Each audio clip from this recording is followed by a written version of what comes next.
সুধীজন, যার অসুখ বা রোগ হয়েছে সে যদি ঘরে বসে থাকে, চিকিৎসকের শরণাপন্ন না হয়, ঔষধ সেবন না করে, রোগ নির্ণয় না করে, রোগ সারবে কি? কথা বলুন, সারার কথা কি? সারার কথা না। আচ্ছা, যদি সে ডাক্তারের কাছে যায়, ডাক্তার উপযুক্ত না হয়, অভিজ্ঞ না হয়, রোগ সারবে না বাড়বে? আর ডাক্তার যদি যথার্থ অভিজ্ঞ সম্পন্ন না হয়ে লোভী হয়,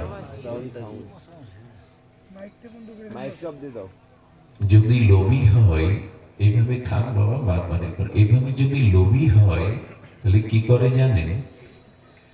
রোগীকে বজায় রেখে তার কাছ থেকে অর্থ নিষ্কাশন করতে থাকে, শেষ করে দেয় তাকে। কিন্তু রোগী ব্যক্তি যদি, অসুস্থ ব্যক্তি যদি অভিজ্ঞ যথাযথ সৎ ডাক্তারের কাছে যায়, তাহলে তার রোগ নিরাময় হয়, তিনি সুস্থ হন।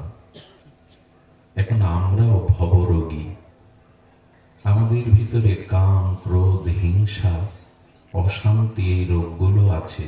ঘরে বসে থাকবেন না, রোগ হলে ঘরে বসে থাকতে নেই। আমাদের অনন্ত জন্মের পাপ আছে, অপরাধ আছে, চিত্ত শুদ্ধ নয়। আমরা জীবগুলো কামনা বাসনায় আসক্ত, সংসারে অশান্তির অনলে জ্বলছি। এইটাই রোগ। এই ভবরোগ দূর করবার জন্য বাড়ি বসে থাকলে হবে না। কোথায় যেতে হবে? ডাক্তারখানায়, উপযুক্ত ডাক্তারের কাছে। ঠিক তেমনি ভবব্যাধি, ভবরোগ, এটি দূর করবার জন্য সাধু সঙ্গ রোগ ডাক্তারখানায় যেতে হবে, সাধু সঙ্গে যেতে হবে। ওইখানে ডাক্তারকে, যিনি সৎ সাধু, সন্ত, মহাত্মা, এরা ভবরোগের ঔষধও জানে, রোগ নিরাময় করতে জানে। আজকে আপনারা সৎসঙ্গে এসেছেন, ভগবৎ সাধু সঙ্গে এসেছেন, এটাই এই ভব মহাব্যাধি অশান্তি দূর করার একমাত্র আশ্রয়। এবং এখানে এসে যদি সৎ ভক্ত মুখে হরিকথা শোনা যায়, এই হরিকথাই ঔষধ, হরিনামই ঔষধ। এবং এখানে আমাদের সমস্ত আদি ব্যাধি যন্ত্রণা নিবাপিত হয়। একটা দৃষ্টান্ত দিলে পরিষ্কার হবে। অর্জুনের বিষাদ হয়েছে, তাই না? অর্জুন বিষাদজ, গীতার প্রথম অধ্যায়ে অর্জুন গান্ডীব ত্যাগ করেছে। ওনার কম্পিত কলেবরে বীর অর্জুন, তৃতীয় পাণ্ডব, যুদ্ধ করব না বলে আমার ওষ্ঠ শুকিয়ে যাচ্ছে, চোখে অশ্রু ঝরছে, গান্ডীব ত্যাগ করে বসে পড়লেন। আচ্ছা, জগতের কোনো বিষাদ, দুঃখ দিয়ে মুক্তি পাওয়া যায়? কিন্তু গীতার শুরুটা বিষাদ যোগ দিয়ে, শেষটা মোক্ষ যোগ দিয়ে। তো অর্জুন মোহগ্রস্ত হয়ে কাঁদছে, বিষাদগ্রস্ত, সে মুক্তি পেল কি করে? বলেন, ওই তো বললাম, অর্জুনের মোহ বা বিষাদ একটি রোগ। এই রোগ দূর করবার জন্য অর্জুন কার কাছে গেলেন? কাকে সামনে নিলেন? কৃষ্ণকে। এই দেখুন, সংকেত দিচ্ছেন শ্রীমদ্ ভগবদ গীতা, যদি কোনো সংকটে পড়ো, সংশয়ে পড়ো, বিষাদগ্রস্ত হও, জগতে যদি তুমি কর্তব্য বিমূঢ় হও, কি করণীয়, কোনটি আমার পথ, এটি না জানতে পারো, তো এক কাজ করো, ভগবানের নিকটে যাও, ভগবানের ভক্তের নিকটে যাও। আচ্ছা, লক্ষ্য করুন, এখানে ভগবানের চিন্ময় বাণীরূপ ঔষধের দ্বারা, চিন্ময় অলৌকিক মহাবাণীর দ্বারা অর্জুনের মোহ দূর হয়ে গেল, অর্জুনের বিষাদ দূর হয়ে গেল। আর একজনেরও রোগ হয়েছিল, কর্ণের। কর্ণ, কর্ণ কিন্তু অর্জুনের থেকেও মহাবীর। কোথায় অর্জুন, কোথায় কর্ণ? কর্ণ কিন্তু দাতা শিরোমণি, কর্ণ বীর। কিন্তু কর্ণ কার কাছে গেল নিজের রোগ সারাতে? কর্ণের সাথে বন্ধুত্ব কার হয়েছিল? কার পক্ষে গিয়েছিল? দুর্যোধন কর্ণের রোগ সেরেছিল তো না সরে গেল? সরে গেল।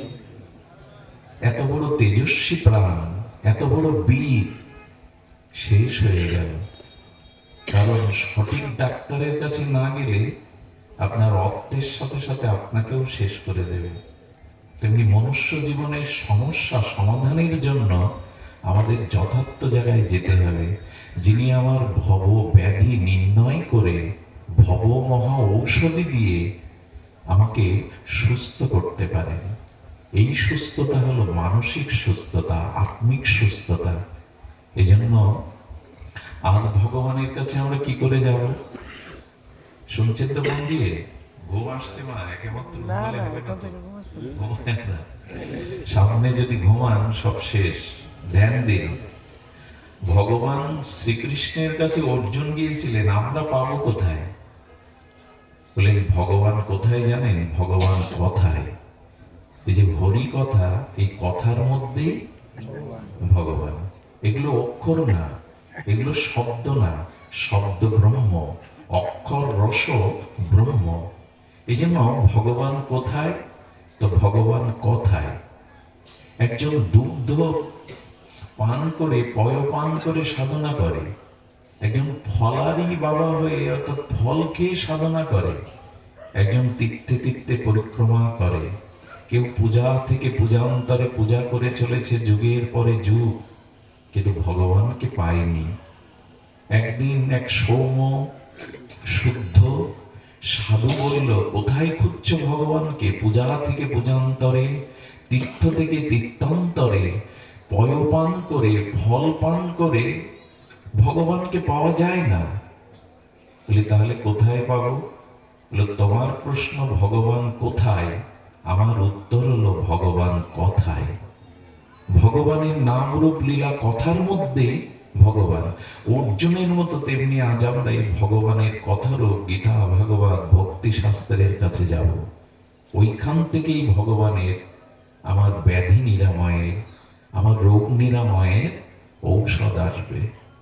সুধীজন, চলুন আমরা অসৎ কোনো ক্ষেত্রে যেন না যায়। কর্ণের মতো সম্ভাবনাময় বীর, এত বড় দাতা শিরোমণি ধ্বংস হয়ে গেল শুধুমাত্র সঠিক জায়গায় সে যায়নি।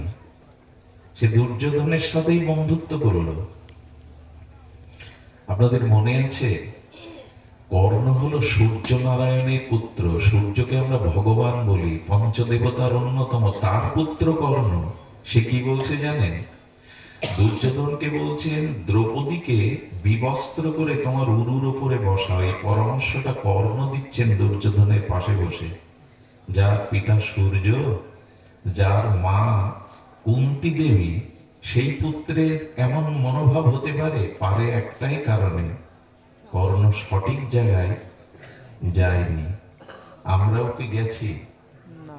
এই জীবনে চলার পথে, এই ভব সংসারের পথে যদি সাধুগুরু বৈষ্ণব, সৎ সাধুগুরু বৈষ্ণব, আমার মতো মালা তিলক বাইরে সাজানা, যাদের নির্মল চিত্ত, যারা ভজনানন্দী, যারা অনুভূতি সম্পন্ন, এরকম সৎ সাধুগুরুর কাছে যদি না যেতে পারেন, আমাদের সম্ভাবনা থাকতেও কর্ণের মতো পরিণতি হবে, হচ্ছেও তাই।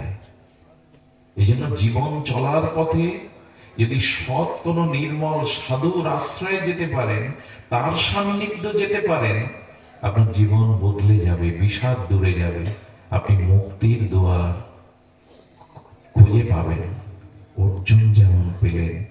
আপনাদের কাছে অনুরোধ, এই জীবন চলার পথে একজন শুদ্ধ নির্মল চরিত্র ভগবত প্রেমিক কোনো মানুষের সঙ্গ করুন। কর্ণের মতো সম্ভাবনাকে নষ্ট করে দিবেন না। আসুন আমরা যাই ভাগবতের নিকটে।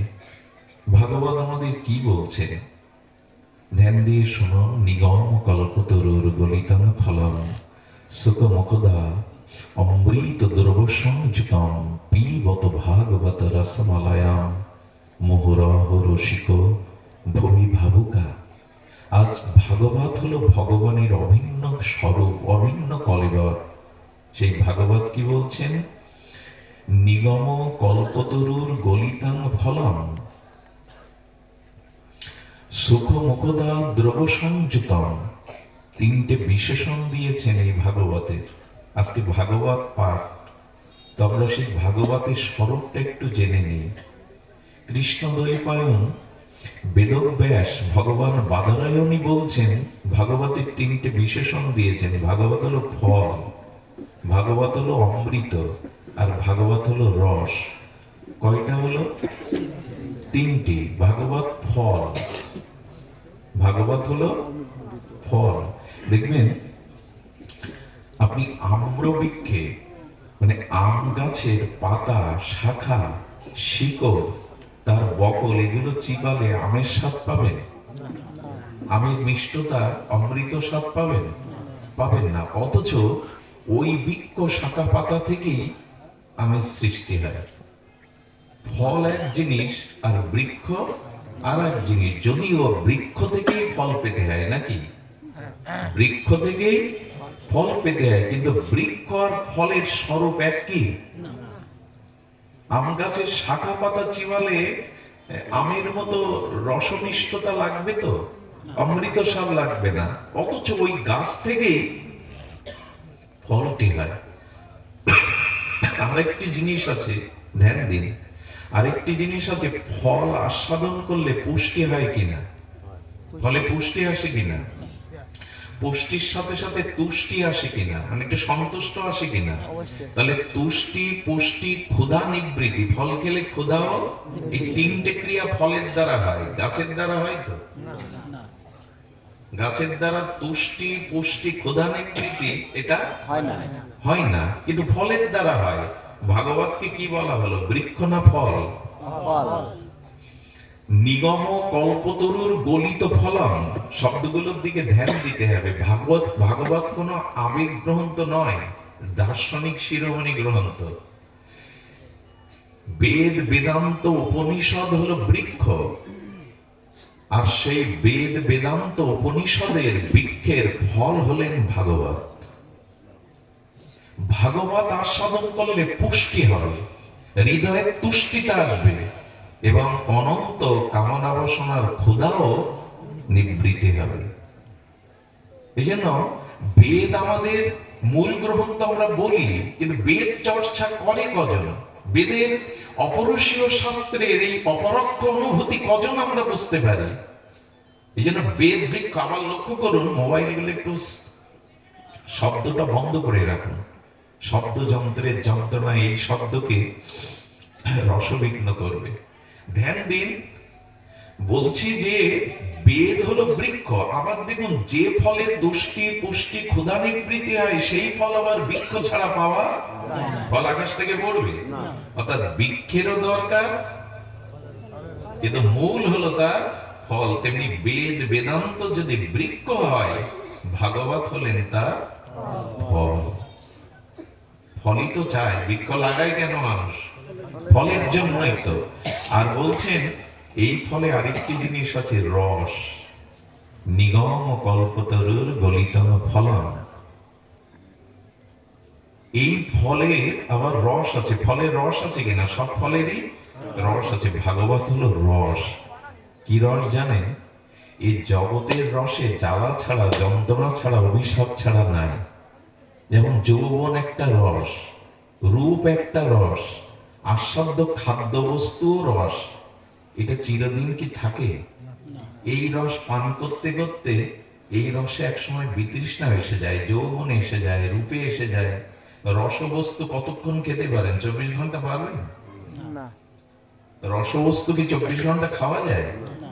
আর অসুখ হলে তো, ডায়াবেটিস হলে তো মিষ্টিকে বিষের মতো মনে হয় মানুষের, ওটা সরিয়ে দেয়। তার মানে জগতের রস ক্ষণস্থায়ী। কাম যে রস, এটা কি 24 ঘন্টা পরিপূরণ করা যায়? এটা কথা বলুন।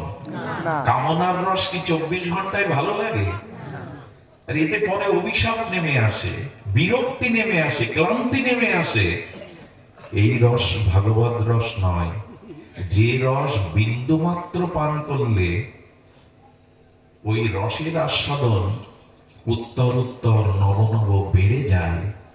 কোটি কোটি জন্মের যে রসে ডুবলে, যে রস আস্বাদন করলে রসের পিপাসা মেটে না, যে রস পান করলে মানুষের ভবব্যাধি দূর হয়ে মানুষের চিত্তে পরমানন্দ প্রেমানন্দ জেগে ওঠে, এই রসই হলো ভাগবত রস। জগতের রসে কিন্তু তৃপ্তি পাবো না। সুন্দরী বধূ ঘরে আনলাম, সেই সুন্দরী যৌবনাবতী বধূর মুখ দেখে বললাম তোমাকে পেয়ে জীবন ধন্য। 2 বছর যেতে পারে না, বলে আমার সামনে থেকে সরে দাঁড়াও। জগতের কোন রস স্থায়ী নয়, জগতের কোন রস পরমানন্দ দিতে পারে না। পেলে সব মানুষ সুখী হয়ে যেত। অর্থ আছে, ঘর আছে, রমণী আছে, খাদ্যবস্তু আছে, সুখী কে? চিরসুখী। এই জন্য ভাগবত এমন রস, যে রস পান করলে এই জগতের রসে আর আপনার পিপাসা হবে না। আচ্ছা, এখন আপনাদের চা বিস্কুট দিচ্ছে সবাইকে? পিপাসা লাগলে জল দিচ্ছে? ক্ষুধা লাগলে কোন খাদ্য দিচ্ছে? এই পৌষের শীতাপ্ত রজনীতে মাটিতে বসে কি রস পাচ্ছেন, যেখানে নীরবে নিভৃতের চিত্তের প্রসন্নতায় বসে পান করছেন কি রস? আপনাকে কেউ যদি তার উঠানে নিয়ে বলে চা বিস্কুট আনছে, এখানে আধা ঘন্টা বসুন আমার উঠানে, বসবেন না? এটাই প্রমাণ করে। এই রস দেখুন, এই রস এলে জাগতিক কোন রস থাকে না। এখানে স্ত্রী পুরুষ একই সাথে বসেছি আমরা, কিন্তু মনে কারো কোনো বিকার আসছে না। কারণ ভাগবত রস যারা পান করে তাদের জগতের যে কাম কামনা রস, এই রসে আর স্পৃহা। রামকৃষ্ণদেব বললেন, আরে যে বেটা চিটে গুড় খায় তাকে ভালো চিনি দাও, চিটে গুড় খাবে না। চিনি বাদে যদি তাকে মিশ্রি দাও, চিনি ছেড়ে দেবে। মিশ্রির বদলে যদি দোলালের তার মিশ্রি, সীতা মিশ্রি দাও, এমনি মিশ্রি ছেড়ে দেবে। আর দোলালের তার মিশ্রির বাদে যদি খাঁটি মধু দাও, মিশ্রি ছেড়ে দেবে। উত্তরোত্তর আস্বাদনের তৃপ্তি আছে। ঠিক তেমনি যারা ভাগবত রসকে, হরিনামের রসকে, সাধু সঙ্গে হরির কথামৃত রসকে পান করেছেন, এ জগতে অন্য রস তাদের কাছে তিত হয়ে যাবে। ভাগবত হলো রস। আর কি বলেছে? ভাগবত অমৃত, কথামৃত। ভাগবত কি বলেছেন? অমৃত। অমৃত কাকে বলে? অমৃত 2 জায়গায় আছে, এক স্বর্গে আর একটা হলো মুক্তির অমৃত। খুব ধ্যান দিয়ে শুনুন। ভাগবত তত্ত্ব না জানলে আবেগ দিয়ে, হই হুল্লোড় করে, গড়াগড়ি দিয়ে কিছু হবে না। আগে আপনাকে তত্ত্ব জানতে হবে। ঘরের ভিতটা ভালো করুন, নালে উপরে 2-5 তলা দাঁড়াবে না।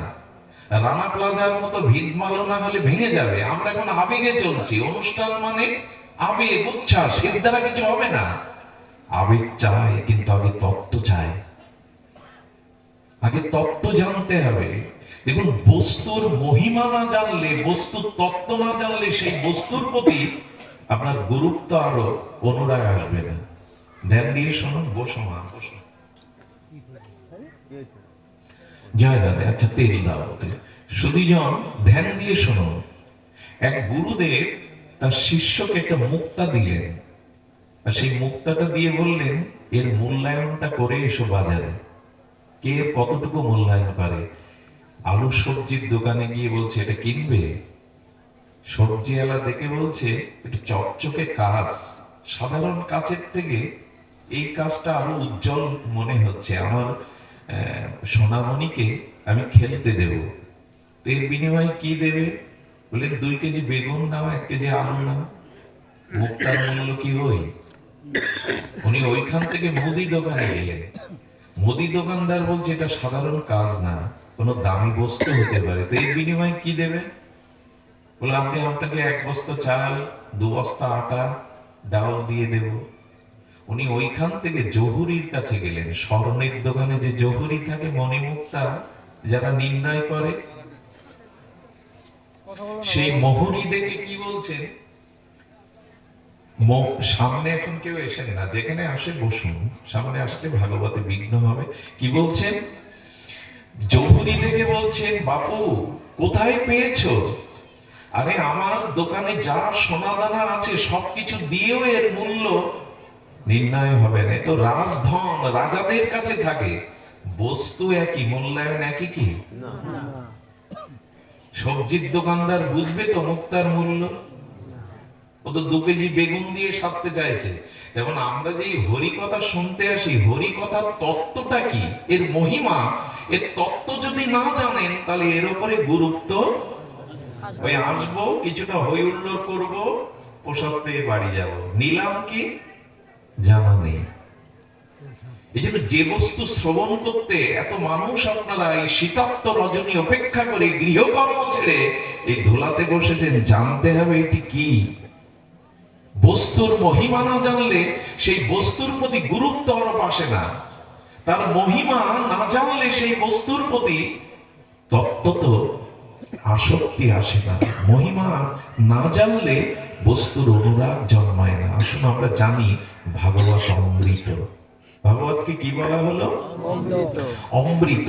কেন অমৃত? অমৃত আছে স্বর্গে, কিন্তু সেই অমৃতের খুব বেশি মূল্য নাই। ধ্যান দিতে হবে আপনাদের। আমরা স্বর্গে যাওয়ার জন্য খুব তোলপাড় করি, দান ধ্যান পূজা পার্বণ করি। কোথায় যাওয়ার জন্য? স্বর্গে। স্বর্গে যাওয়ার জন্য। কিন্তু আমাদের গৌরী আচার্যরা বলছেন স্বর্গে যাওয়ার ইচ্ছা যেন তোমার মনে না থাকে। তার কারণ আপনি ভিসা করে যদি ভারতে যান, ভিসার একটা ডেট দেওয়া থাকে, তাই না?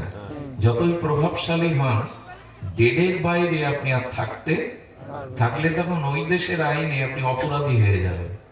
তো যে পুণ্য করে মানুষ, সেই পুণ্যের জন্য স্বর্গ গিয়ে কিছুটা ভোগ করে। মন্দাকিনীর ধারা, পারিজাত পুষ্পের গন্ধ, মেনকার নৃত্য, এসব ভোগ করে পুণ্য ফুরিয়ে গেলে গলা ধাক্কা দিয়ে দেবতারা আবার ফেলে দেয়, যা তোর পুণ্য।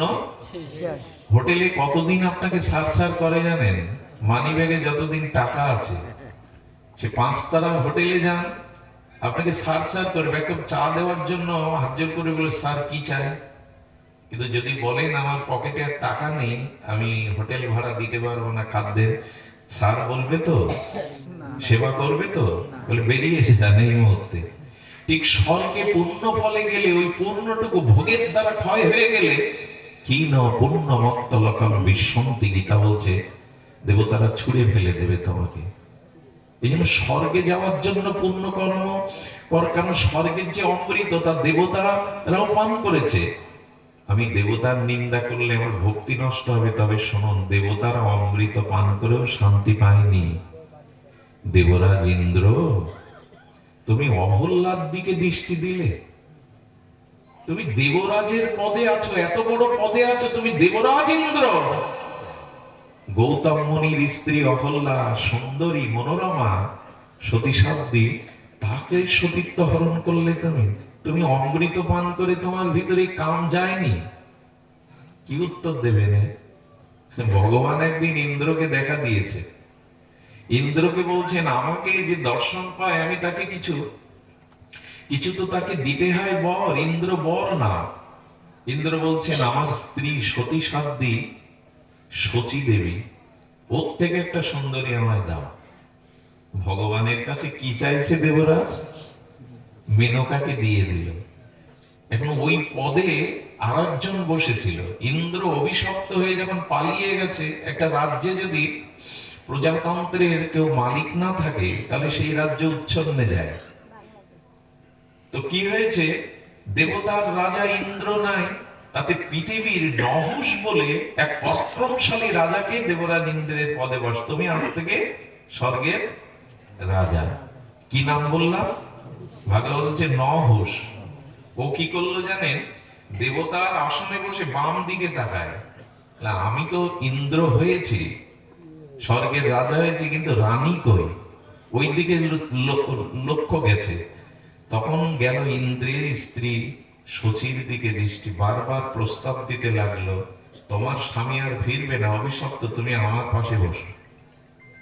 দেবরাজের স্থানে বসেও পর স্ত্রীর দিকে তার দৃষ্টি গেল। শচী সতী ছিল। সতী নারী স্বপ্নেও অন্য পুরুষের কল্পনাও সে মনে করে না, এই জন্য সে সতী। অন্য পুরুষের স্বপ্নেও সে কল্পনা করে না। এবং সতী কাকে বলে জানেন? পৃথিবীতে আমার স্বামী ছাড়া অন্য পুরুষ আছে কিন্তু তারা আমার পিতা বা সন্তান। এই দৃষ্টি দিয়ে যারা নিজের প্রতি ছাড়া অন্য পুরুষকে দেখে, স্বপ্নেও যারা অন্য পুরুষের কল্পনা করে না, এরা মহাসতী। তো সচি সেই প্রকারেরই সতী। উনি সপ্ত ঋষির কাছে হাত জড়ো করে বললেন, এই নহুষ স্বর্গের ইন্দ্রপদে বসেছে, ওর কামানল থেকে আমাকে বাঁচান আপনারা।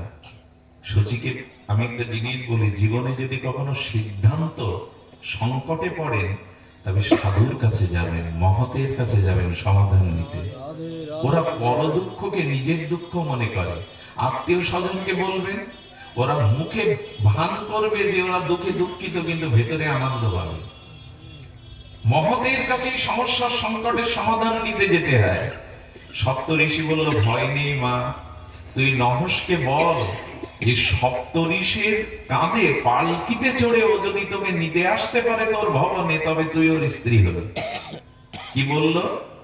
সপ্ত ঋষির কাঁধে পালকিতে চড়ে ওকে আসতে হবে। ঋষিদের তো ভগবানও প্রণাম করেন, সম্মান করেন।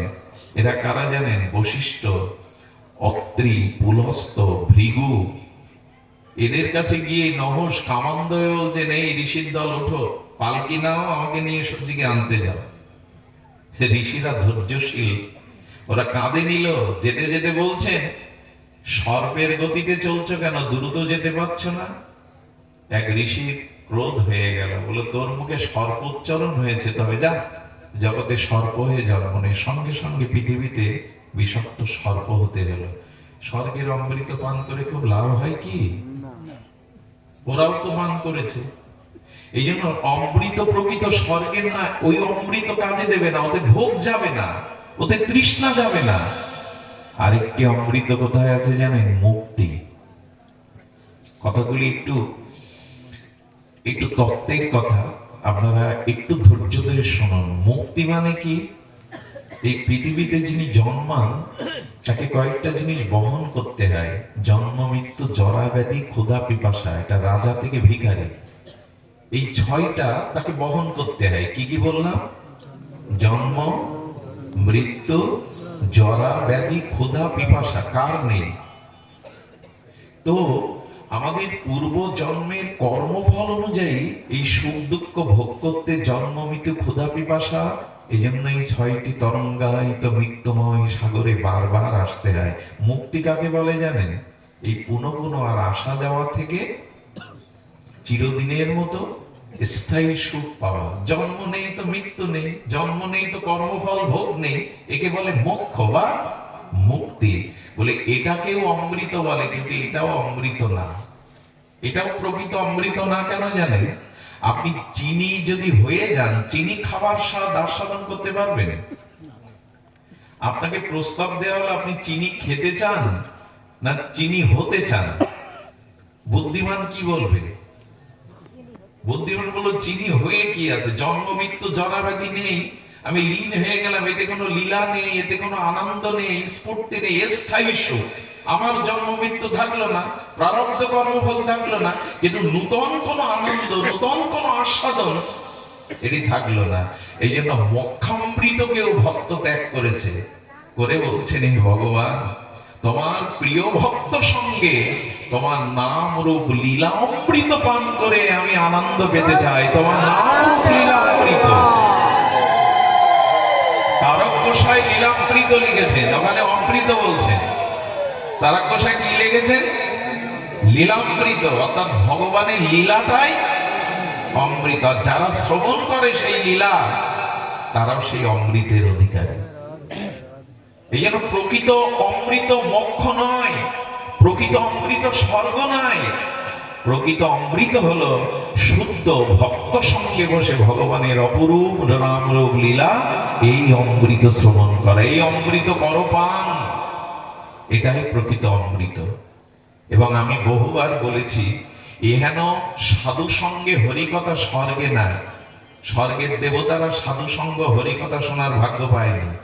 এমনকি শুনলে অবাক হতে হয়, বৈকুণ্ঠে পর্যন্ত হরিকথা নাই, হরিকথা আছে আমাদের এই জগতে। বিশ্বকবি রবীন্দ্রনাথ এই ঋষি কবি একটা পয়ারে বলেছিলেন, তাই তোমার আনন্দ আমার পর, তাই তুমি এসেছো নিচে, আমরা বৈকুণ্ঠে যাইনি, ভগবানই বারবার এই ধরার ধুলিতে নেমে এসেছেন। কারণ সমুদ্র যদি ভগবান হয়, ভক্ত হলো তার তরঙ্গ। সমুদ্র যদি তরঙ্গায়িত না হয়, আনন্দ হয় কি? নিস্তরঙ্গ সমুদ্রে আনন্দ পায় কেউ? এই জন্য ভগবান যদি সমুদ্র হয়, ভক্ত হলো তার, লীলা হলো তার তরঙ্গ। কক্সবাজারে যান কেন, পুরী ধামে যান কেন? ওই সমুদ্রের তরঙ্গ দেখতে তো। নিস্তরঙ্গ সমুদ্র সকলের ভালো লাগে না।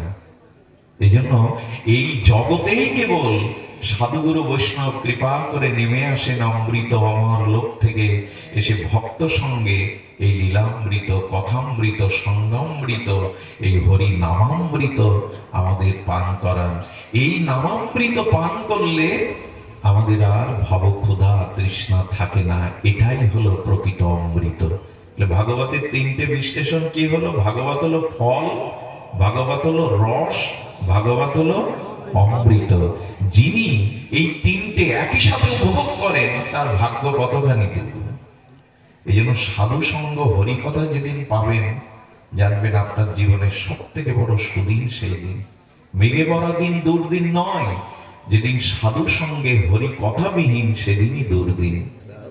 মেঘ হবে, ঝঞ্ঝাবাদ আসবে, কিন্তু মেঘ কেটে যাবে, আবার সূর্যের উদয় হবে, প্রকৃতি আবার শান্ত হবে।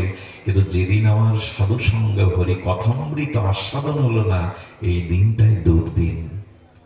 দুর্দিন মেঘে ভরা দিন নয়, দুর্দিন হরি কথাবিহীন, সাধু সঙ্গবিহীন। আমরা সেটাই আজ লাভ করেছি। এই জন্য আসুন সেই ভাগবত কথামৃত আমরা একটু আস্বাদন করি সামান্য করে। এটা শুনলে কি হয়? ভগবান কপিল দেব তার মাতা দেবাহুতিকে বলছেন যে এই ভাগবত অমৃত, লীলামৃত পান করলে কি হয়, একটু ধ্যান দিয়ে শুনুন। ভগবান কপিল তার মাকে বলছেন না, আসলে মাকে লক্ষ্য করে আমাদেরকেই জানাচ্ছেন, জগৎবাসীকে। মা তো উপলক্ষ। কপিল দেবের মা দেবাহুতি, তাকে উপলক্ষ করে ভগবান এই জগৎবাসীকে শোনাচ্ছেন। কি শোনাচ্ছেন? শুনুন ভাগবত শ্রবণের ফল। আজকে যারা এসেছেন, যারা আয়োজন করেছেন, যারা সহযোগিতা করেছেন, দেখুন ভাগবত কি বলছেন। ভাগবতে ভগবান কপিল দেব মাতা দেবহূতিকে বলছেন, সতং প্রসঙ্গনাম মম বীর্য সংবিদ ভবন্তি হৃৎকর্ণ রসায়না কথা তর্যসনাত দর্শবর্গবর্তমানি শ্রদ্ধারতি ভক্তি ক্রমমিষ্যতি। এই শ্লোকের উপরে সামান্য আলোচনা, আশা করি আপনাদের হৃদয় স্পর্শ করবে। কারণ ভগবানের এই দিব্য অনুভূতি, রসে ভরা, অমৃতে ভরা এই শ্লোকের ভগবান নিজে বলছেন। তো ভগবানের নিজ মুখ, পদ্ম মুখস্মৃত এই বাণীর মধ্যে আমাদের আনন্দ আছে। কি বলছেন? সতাং প্রসঙ্গ নাম মম বীর্য সংবিদ। আহা, বলছেন সাধু সঙ্গে আমার প্রসঙ্গ, অর্থাৎ আমার নাম রূপ লীলা শ্রবণ করো। মা বলছেন করে কি হবে? কপিল, তুমি তো ভগবান, আমি মা হলেও তোমার কাছে জিজ্ঞাসা করছি, আমি তপস্যা করতে পারবো না, আমি তীর্থ পরিভ্রমণ করতে পারবো না, আমি দান ধ্যান করতে পারবো না, আমি বৃদ্ধা, আমার মুক্তির উপায় বলো, আমার কল্যাণের উপায় বলো, ভগবত প্রেম প্রাপ্তির উপায় বলো। বলছেন মা, কিছুই করা লাগবে না, আপনাদেরও কিছু করা লাগবে না। এরকম বলছেন ভাগবত, বলছেন আপনাদেরও অন্য কিছু করা লাগবে না। কি বলছেন? সতং প্রসঙ্গ নাম, সাধুগণ যেখানে একত্রিত হয়েছে সেখানে যাও, গিয়ে করবে সাধু মুখে ভগবানের নাম রূপ কথা প্রসঙ্গ শ্রবণ করো। ভগবান কপিল বলছেন সতং প্রসঙ্গ নাম। তো সেই সাধু মুখে উচ্চারিত শ্রীহরির নাম রূপ লীলা কেমন, তা ধ্যান দিন, প্রতিটি শব্দ আস্বাদনের মতো। বললেন সতং প্রসঙ্গ নাম মম বীর্য সংবিদ। কিছু মনে নেবেন না, বটের যে বীজ, একটি পাকা বটের পাকা ফলের মধ্যে অসংখ্য ছোট ছোট বীজ দানা আছে। ওই বীজ যদি কোনো কৃষিবিদ সরস মাটিতে যত্ন করে জল সার দেয়, বীজ অঙ্কুরিত হবে, বট গাছের চারা হবে? কথা বলুন, হয় কি? তা যদি হতো, বট গাছের নিচে যত বীজ পড়ে, পরিপক্ক বীজ, কোটি কোটি বৃক্ষ তৈরি হতো, হয় কি একটাও? হয় না। কোথায় হয় জানেন? পাহাড়ে, ইটের উপরে, ভাঙা প্রাচীরে, কোন গাছের উপরে। বলে কি করে হয়? বলে ওই বটের বীজটা পাখি যখন ভক্ষণ করে, পাখির উদরে, পাকস্থলীতে ভীষণ একটা তাপের দ্বারা বীজটা সিদ্ধ হয়। আর ওই পাখির লালা, মলমূত্রের মধ্যে এমন একটা শক্তি ওই বীজ পায়, পাথরের উপরে, প্রাচীরের উপরে, এমনকি গাছের উপরে ফেললেও সেখান থেকে শুধু অঙ্কুর হয় না, বট গাছটা জীবিত থাকে, বেঁচে থাকে, বেড়ে ওঠে। চিন্তা করতে পারেন? ওই পাখির উদরে এমন একটা লালা আছে, যে লালাতে ওই বিষটা, পাথরের মধ্যে মাটি কোথায়? হ্যাঁ, হয়তো একদিন মাটি ছিল, ওখানে জলের অভাব, তবু বট গাছটা এত শক্তি পায়, ওই বীজ বেড়ে ওঠে। বললেন, মা, প্রকৃত নিষ্কাম, নিষ্কিঞ্চন, নির্লোভী সাধুমুখের হরি কথাটাও ওই পাখির উদরের ওই বীজের মতো শক্তিশালী হয়, যদি সাধুমুখে হরি কথা হৃদয়ে গিয়ে পড়ে। পাখির উদরে যেমন ভীষণ তাপে বীজটা শক্তিশালী হয়ে পাথরের উপর থেকে অঙ্কুরিত হয়, যদি প্রকৃত সাধুমুখে হরি কথা শুনতে পারো, সেটি এরকম শক্তিশালী হয়। আকাশ থেকে বৃষ্টি নামে, আর বর্ষাকালের বৃষ্টিতে মাটির ভেতরে যে বীজগুলো থাকে, অন্য সময় তারা অঙ্কুর হয় কিনা, আকাশে গুলো জন্মায় কিনা? কিন্তু এর থেকে শক্তিশালী, কারণ সাধুর হৃদয়ে ভক্তি আছে, প্রেম আছে, ওই লালাটা মিশিয়ে কথা বলে। প্রকৃত সাধু কি করে? তার যে ভজন সাধন আছে, প্রেম ভক্তি আছে, ওই লালাটা, ওই অনুভূতিটা সাধুর কথার মধ্যে দিয়ে আপনার আমার কর্ণ দিয়ে হৃদয়ে গিয়ে পড়ে। ও কেমন পাথরে পড়লেও যেমন অঙ্কুরিত হয়, অসাধু ব্যক্তির চিত্তে যদি সাধুমুখে হরি কথা বীজ পড়ে, ওখানে প্রেম ভক্তির লতা অঙ্কুরিত হয়ে যায়, বৃদ্ধি পেয়ে যায়, সেখান থেকে এটি লাভ করতে পারে। আহা, বলেন, মম বীর্য সঙ্গ বিদ, বীর্য শব্দটা দিয়েছে, এই বীজ এত শক্তিশালী হয়। এই জন্য একদিনের হরি কথায় মানুষের অনন্ত জন্মের পাপ বিনষ্ট হয়ে হরিচরণে প্রেম ভক্তি হয়ে যায়, একদিনের হরি কথা যদি শুদ্ধ সাধুমুখে শুনতে পারে। আচ্ছা বাবা, পাহাড়ের গুহার মধ্যে 100 বছরের অন্ধকার, প্রদীপ জ্বাললে 100 বছর লাগবে কি অন্ধকার দূর হতে? কত সময় লাগে? প্রদীপ জ্বাললেন তো 100 বছরের গুহার অন্ধকার মুহূর্তে দূর হয় কিনা? বলে সাধুমুখে, ভক্তমুখে যদি হরি কথা তোমার কর্ণমূল দিয়ে, দুয়ার দিয়ে হৃদয়ে হরি কথার বীজ গিয়ে পড়ে, ওখানে, আচ্ছা, বীজের গতি নিচের দিকে না উপরের দিকে? বীজ পড়ে কোথায়? আর বৃক্ষ যখন হয় তার গতি, এখন কান দিয়ে আমাদের হৃদয়ে হরি কথা যাচ্ছে নিচের দিকে, কানটা উপরে আর হৃদয়টা। কিন্তু সাধু কথারূপ বীজ যদি পড়ে, তবে প্রেম ভক্তি ঊর্ধ্বমুখী হয়ে যাবে, এই জগতের মহাবাসনায় আপনাকে আর রাখবে না। বীজ নিম্নমুখী, খেতে দিতে হয়, ক্ষেত্রে পড়ে গিয়ে নিচে, মাটির নিচে, আর যখন অঙ্কুর হয় ঊর্ধ্বগামী হয়। একদিনের সাধুমুখে হরি কথায় আপনার গতি ঊর্ধ্বমুখী করে দিতে পারে। তবে শ্রদ্ধা কই? হরি কথাতে তর্ক যুক্তি এরকম না, শ্রদ্ধা নিয়ে আসতে হয়। শ্রদ্ধা, যারা অনেকে ঘুম আসছে, অলসতা আসছে, অনেকেই মাপতে এসেছেন, দেখি এই বক্তার নাম শুনেছি কেমন বলে, যুক্তি তর্ক কেমন, এইসব নিয়ে এখানে এলে পাওয়া যাবে না। এটা যুক্তি তর্কের জায়গা নয়। ভগবত ভজনে যে জিনিসটা প্রথমেই দরকার, শ্রদ্ধা। যে জিনিসটা দরকার, বিশ্বাস। একটা জিনিস বলি, কপটতা হলে, পরীক্ষক হলে, কঠোর হলে ভগবান তাদের সাথে খেলতে চান না। যারা খুব সরল, যাদের চিত্তটা খুব সরলতায় ভরা, তাদের সাথেই ভগবান খেলতে ভালো লাগে। সরলতাকে পরমাত্মার মিলন ক্ষেত্র বলে। আমরা বড় কঠিন হয়ে গেছি, আমরা মন, সরলতায় ভগবানের, সরলতায় ভগবানের, বিশ্বাসী ভগবানের। নারদ যাচ্ছেন, দুইজন সাধক বসেছে, একজন তেঁতুল গাছের গোড়ায়, একজন খেজুর গাছের গোড়ায়। খেজুর গাছের গোড়ায় যিনি, তিনি বলছেন, নারদজি, ভগবানের কাছে একটু জিজ্ঞাসা করতে পারেন আমার ভগবত দর্শন, ভগবত প্রাপ্তি কবে হবে? বলে, হ্যাঁ, শুনে এসে বলবো।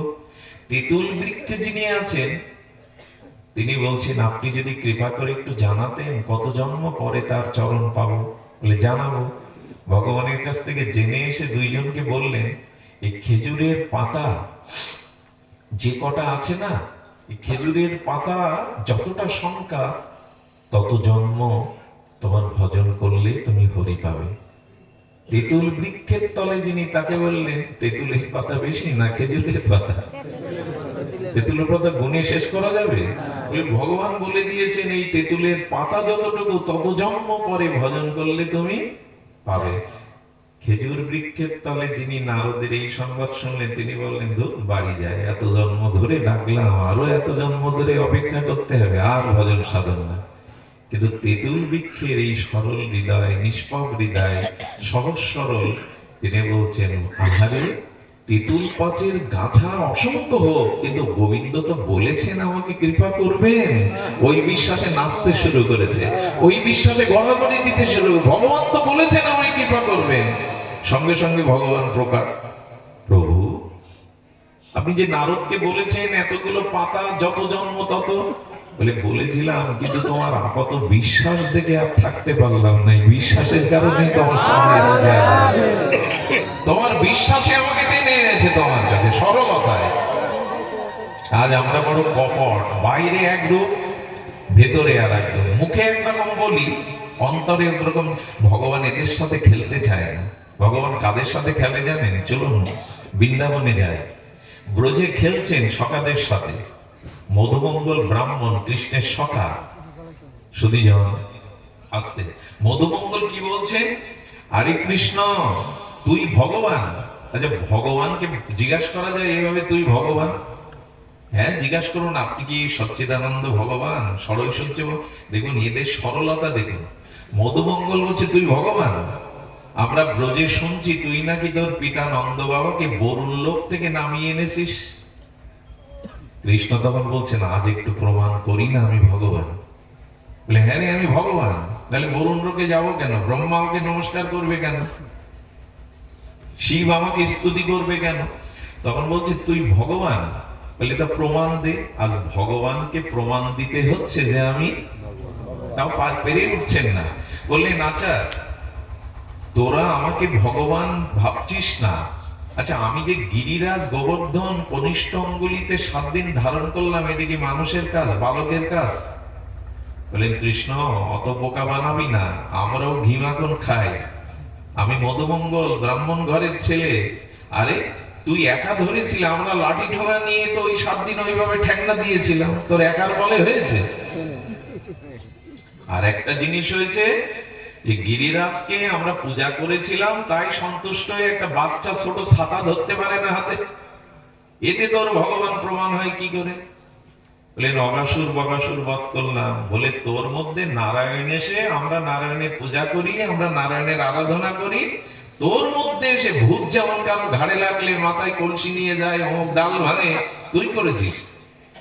ভগবানও প্রমাণ করতে ব্যর্থ হচ্ছে যে আমি ভগবান। যে আর কি করলে তোদের বিশ্বাস হয়? বলে, দেখ, সব ভগবানের বাহন আছে। শিবের বৃষ আছে না, দুর্গার সিংহ, হ্যাঁ, বিষ্ণুর গরুর আছে তো, ভগবান বিষ্ণুর গরু। তোর তো দেখি তুই গরু রাখাল। আরে, ছোটবেলা থেকে 2.5 বছর বয়স থেকে গো রাখাল তুই, গোপাল। তোর বাহন কই? লক্ষ্মীর পেঁচা, সরস্বতীর অংশ। গোবিন্দ তেওড়ে পড়বে। আর শোন, মধুমা বলছে, আমাকে বোকা পাস না। এরকম সরল হলে কি হয়? ভগবানের সাথে এভাবে কথা বলতে গেলে সরলতাই দরকার হয়, একটু বোকা, একটু সরল হতে হয়। বলছেন, দেবী দুর্গার 10 হাত, হ্যাঁ, ব্রহ্মার 4 মাথা, তোর তো 1 মাথা 2 হাত, তুই আবার কের ভগবান? আরে, বিষ্ণুর 4 হাত, নারায়ণের 4 হাত, গরুর বাহন। বলে, যদি হাত আমার হয় বিশ্বাস করবি? বলে, আগে দেখা তো, তারপরে দেখি। বলে, তোরা চোখ বন্ধ কর। গোবিন্দ বললেন 8 হাত না 4 হাত না, আমি 12 হাত সৃষ্টি করবো। পারেন উনি, সর্বশক্তিমান তত্ত্ব। 12 হাত সৃষ্টি করে গরুরকে ডেকেছেন, গরুরের পিঠে উঠে 12 হাত ভুজো, 12 ভুজে প্রকাশ করে বলছেন, এইবার চোখ খোল মধুমঙ্গল, সকালে দেখ আমি কে। গোবিন্দ মনে মনে করেছেন 12 হাত দেখে নিশ্চয়ই এবার ভগবান মনে করে প্রণাম করবে আমায়, এইবার মেনে নেবে। মধুমঙ্গল এক পা দুপা করে চোখ খুলে এগিয়ে আসছে কৌতূহল মুখে। এসেই গরুরের পাশে এসে কৃষ্ণের কান ধরে বলছে, বেটা নাপ, বেটা নাপ, আমি ওর পিঠে উঠবো। না, তুই কার পিঠে উঠেছিস? আমি পিঠে উঠবো। গোবিন্দ গরুরকে বললেন, এখানে আর এসো না, এটা রাধারানীর প্রেমের মাধুর্যের জায়গা, এখানে ভগবানের জায়গা নয়। গোবিন্দ কখনো আর নিজের ভগবতত্ব প্রকাশ করেননি, কেন জানেন? ওই সখাদের সরল প্রেমের কাছে তিনি তিনি গোপাল হয়ে তাদের এঁটো খেয়েছেন, ওদের কাঁধে নিয়েছেন, ওদের খেলাতে হেরে গেছেন। আজ এই সরলতার খুব অভাব, জানেন? সরলতায় ভগবানের সাথে মিলনের খেলা আনন্দ দিয়ে দেয়। কঠোরতার কাছে ভগবান যেতে চায় না, সরলতাকে বড় ভালোবাসেন উনি। সুধীবৃন্দ, এই জন্য ভাগবত শ্রবণে মানুষের হৃদয়ে এই কপটতা দূর হয়। ওই যে বললাম প্রেম ভক্তির লতা, আচ্ছা লতাগুলো, বৃক্ষগুলো নির্মল হয় তো, কোমল হয় তাদের শাখা প্রশাখা। এই জন্য বললেন, সতং প্রসঙ্গনাম বীর যেমন সংবিদ ভবন্তি হৃৎকর্ণ রসায়না কথা। এই কথাটি শুনতে হবে, তারপরে আমরা একটু লীলায় যাব। উনি বলছেন ভাগবত কথাকে একটু বিশেষণ দিলেন, হৃৎ কর্ণ রসায়ন। শুনছেন তো মন দিয়ে? কি বললেন ভাগবত কথাকে? হৃৎ কর্ণ রসায়ন। রসায়ন কাকে বলে? রসায়ন বলে ঔষধকে, কবিরাজি সালসা বা ঔষধকে। কিন্তু রসায়ন ঠিক ঔষধ না, ঔষধ আবার ঔষধ না। রসায়নের সাথে ঔষধের একটা পার্থক্য আছে, ধ্যান দিয়ে শোনো। ঔষধ খেলে রোগ নিরাময় হয়, কিন্তু রোগটা যখন 12 আনা সেরে যায়, 4 আনা থাকে, কি 16 আনা 14 আনা সেরে যায়, 2 আনা থাকে, রোগ অল্প থাকলে শরীর দুর্বল হয়, হয় কিনা? রোগ সেরে গেলেও শরীরে দুর্বল হয়। কবিরাজরা কি করে জানেন? ওই যে 2 আনা রোগ আছে, আর ওই রোগের কারণে শরীরটা দুর্বল, দুর্বল হলে তো পা চলে না, চলে কি? রোগ সেরেছে কিন্তু এত দুর্বল, পথ চলতে পারছে না, চোখ ভালো করে চাইতে পারছে না, দুর্বলতা। খুব ধ্যান দিয়ে শুনুন। ঠিক তেমনি আমাদের ভবরোগে, ভবরোগ আছে, কামনা বাসনার রোগ আছে। এই রোগ বললেন রসায়ন খেতে হবে। রসায়ন করলে কি হবে? বলে রসায়ন কবিরাজ দেয় এই কারণে যে রসায়ন খেলে দুটো কাজ হবে। একটা কাজ হলো যেটুকু অবশিষ্ট রোগ আছে ওটাও যাবে, আর শরীরে যে দুর্বলতা ওইটাকে পুষ্টি দিয়ে সবল করবে, এর নাম রসায়ন। রসায়ন ঠিক ঔষধ না। রসায়ন অবশিষ্ট রোগগুলো সেরে দেয়, আর রোগের কারণে যে দুর্বলতা সেটাকে পুষ্টি দিয়ে সবল করে। যদিও রসায়নের যুগ এখনো আছে, ফিরে আসছে আবার। অ্যান্টিবায়োটিকের প্রভাব যেভাবে পড়ছে, মানুষ এক সময় আবার এই রসায়নে ফিরে আসতে চাইবে, আয়ুর্বেদে ফিরে আসতে চাইবে। সাইড ইফেক্ট যেভাবে ঔষধে হয়, তো আমাদের বৈদিক দর্শনের এই রসায়ন তাহলে কি করে? মা বললাম, অবশিষ্ট রোগটা নিরাময় করে শরীরে পুনরপি পূর্ণ শক্তি সম্পন্ন করে। তো ভাগবতের নাম দিয়েছেন মা এই হরিকথা সাধুমুখে হলো হৃৎকর্ণ রসায়ন। তাহলে রোগ হলে তো রসায়নের দরকার। আমাদের রোগ সব থেকে বড় দুটো, একটা হলো কর্ণের, একটা হলো হৃদরোগ। একটা হলো কর্ণের রোগ, একটা হৃদরোগ। আচ্ছা, আমি যদি আপনাদের কাছে প্রশ্ন করি, আপনাদের কর্ণের রোগ আছে কি? প্রায় সকলেই বলবেন রোগ থাকলে না শুনতে পেলে কি এখানে এসে বসতাম? এখানে কারো কানের রোগ নাই, কিন্তু বলছি সকলের কানের রোগ আছে। এই কানের রোগটা কি জানেন? কানের রোগটা হলো বিষয় কথা, সাংসারিক কথা, পরনিন্দা বা নিজের প্রশংসা কানে ভালো লাগে, কিন্তু হরি কথা কানে ভালো লাগে না। লক্ষ্য করবেন, বাড়িতে মানুষ কথা বলার লোক না পেলে কেউ তার বকবকানি শুনতে চায়, যেন পাড়ায় সম্পর্ক পাতায় কথা বলার জন্য। পাড়ায় সুযোগ না পেলে ওই যে মোড়ের মাথায় চায়ের দোকানে গিয়ে 3 ঘন্টা ওখানে 4-5 কাপ চা খায় আর যাবতীয় গল্প এড়ায়। মানে আমাদের আন কথা, বিষয় কথা, পরনিন্দা যদি নিজের প্রশংসা হয়, এইটাই আমাদের কানের শোনা অভ্যাস। কিন্তু হরি কথা, হরি নাম, সাধুমুখে হরি কথা কানে আমাদের অভ্যাস নাই। এটাই হলো কানের সব থেকে বড় রোগ। কানের রোগ কোনটা? ঝগড়া যতটা ভালো লাগে, হরি কথা অনেকের ততটা। পাড়ায় 2 ভাই যদি বন্দুক নিয়ে লাঠি নিয়ে মারামারি করি, পাড়ার লোক যেভাবে আগ্রহ শুনে ঝগড়া শোনে, অনেকেই হরি কথা তো আগ্রহ করে শোনে না। আর এই যুগটাই তো অন্যরকম। মদ বিক্রি হয় 6 কিলোমিটার 7 কিলোমিটার দূরে, মানুষ আনাচে কানাচে আনতে যায়, আর দুধ ঘি ফেরি করে বিক্রি হয়, তাও নিতে চায় না। মদ কেনার সময় মানুষ পকেট থেকে টাকা আন্দাজে বের করে দেয়, দাও 1 বোতল, ওটা না হলে চলবে না। দুধ কেনার সময় দর কষাকষি করে, 60 টাকা কেন চাইছো? আমরা সেই যুগেই বাস করছি, যেখানে দুধ ঘি ফেরি করে বিক্রি হয়, কিন্তু মদ বিক্রি হয় কোন আনাচে কানাচে, মানুষ লাইন দিয়ে নিতে যায়। সেই যুগে হরি কথা। তবে আজকের এইখানটা এসে আমার অবাক লাগছে, হরি কথাতে অনেক ভক্ত এমন হয় 2-10 হাজার, কিন্তু আপনাদের শ্রবণের আকাঙ্ক্ষা, পিপাসা দেখে আমি অবাক হচ্ছি। কারণ আমি নকদামার কীট, আমি কোনো বক্তা নই, একেবারে মূর্খ, বিষয় নকদামার কীট। কিন্তু আপনাদের আগ্রহ দেখে মনে হচ্ছে যে মাটিতে, যে ধুলিতে, যে মানুষগুলোর হরিকথা শোনার এত আকাঙ্ক্ষা, তারা ভগবানের কৃপা পাবেই পাবে, তাদের করুণা হবেই হবে। হরিকথা এমন একটি জিনিস। এই জন্য কর্ণের একটা রোগ আছে আমাদের, হরি কথা ভালো লাগে না। হরি কথা আমাদের, আপনাদের ভালো লাগে, এই জন্য মনে হয় আপনাদের এই রোগটা সেরেছে। হৃদ কর্ণ রসায়না কথা। এখন হরি কথা শুনলে কি হয়? হরি কথা শুনলে রোগটা ভালো হয়। অর্থাৎ হরি কথা শোনার রোগ কি কানের? হরি কথা ভালো লাগে না, এটাই রোগ। এখন হরি কথা কানে দিলে, এই ওষুধ, ওই রসামৃত কানে গেলে তখন কি হয় জানেন? তখন এই রোগ সেরে যায়। তখন হরি কথা ছাড়া আর অন্য কথা ভালো লাগে না। হরি কথা ছাড়া, ভাগবত কথা ছাড়া অন্য কথা কানে বিষ ঢালে, তখন আর সে যন্ত্রণা পায়। অন্য কথাগুলোতে, বিষয় কথায় যন্ত্রণা পায়। তার মানে কি হলো? হরি কথা শ্রবণের আকাঙ্ক্ষা নাই, এটা রোগ। এটা হরি কথা শুনে ওই রোগ গেল। আর ওই যে বললাম, রসায়নে কি হয়? পুষ্টি হয়, বল হয়। আর তখন কি হলো? আন কথা শ্রবণে আর আপনার রুচি হলো না, এটা রোগ সারলো। আর তখন হরি কথা শোনার জন্য আরো বল বেড়ে গেল, উৎকণ্ঠা বেড়ে গেল।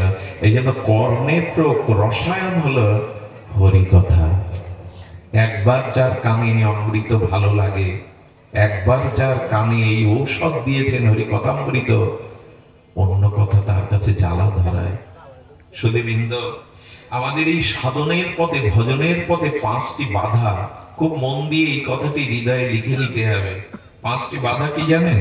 ব্যর্থ ভাষণ, ব্যর্থ দর্শন, ব্যর্থ শ্রবণ, ব্যর্থ চিন্তন আর ব্যর্থ ভ্রমণ। খুব মার্মিক কথা, খুব মূল্যবান কথা। যারা সাধন ভজনে এসেছেন, সদ্গুরুদেবের দীক্ষা শিক্ষা নিয়ে এগিয়ে যাচ্ছেন, এই ভক্তি নষ্ট করে দেবে। প্রেম ভক্তি খেয়ে ফেলবে রাক্ষসের মতো এই 5টা দোষ। কি কি বললাম? প্রথমে আসছে ব্যর্থ ভাষণ। আন কথা মুখে বলবেন না, প্রয়োজনীয় কথা ছাড়া।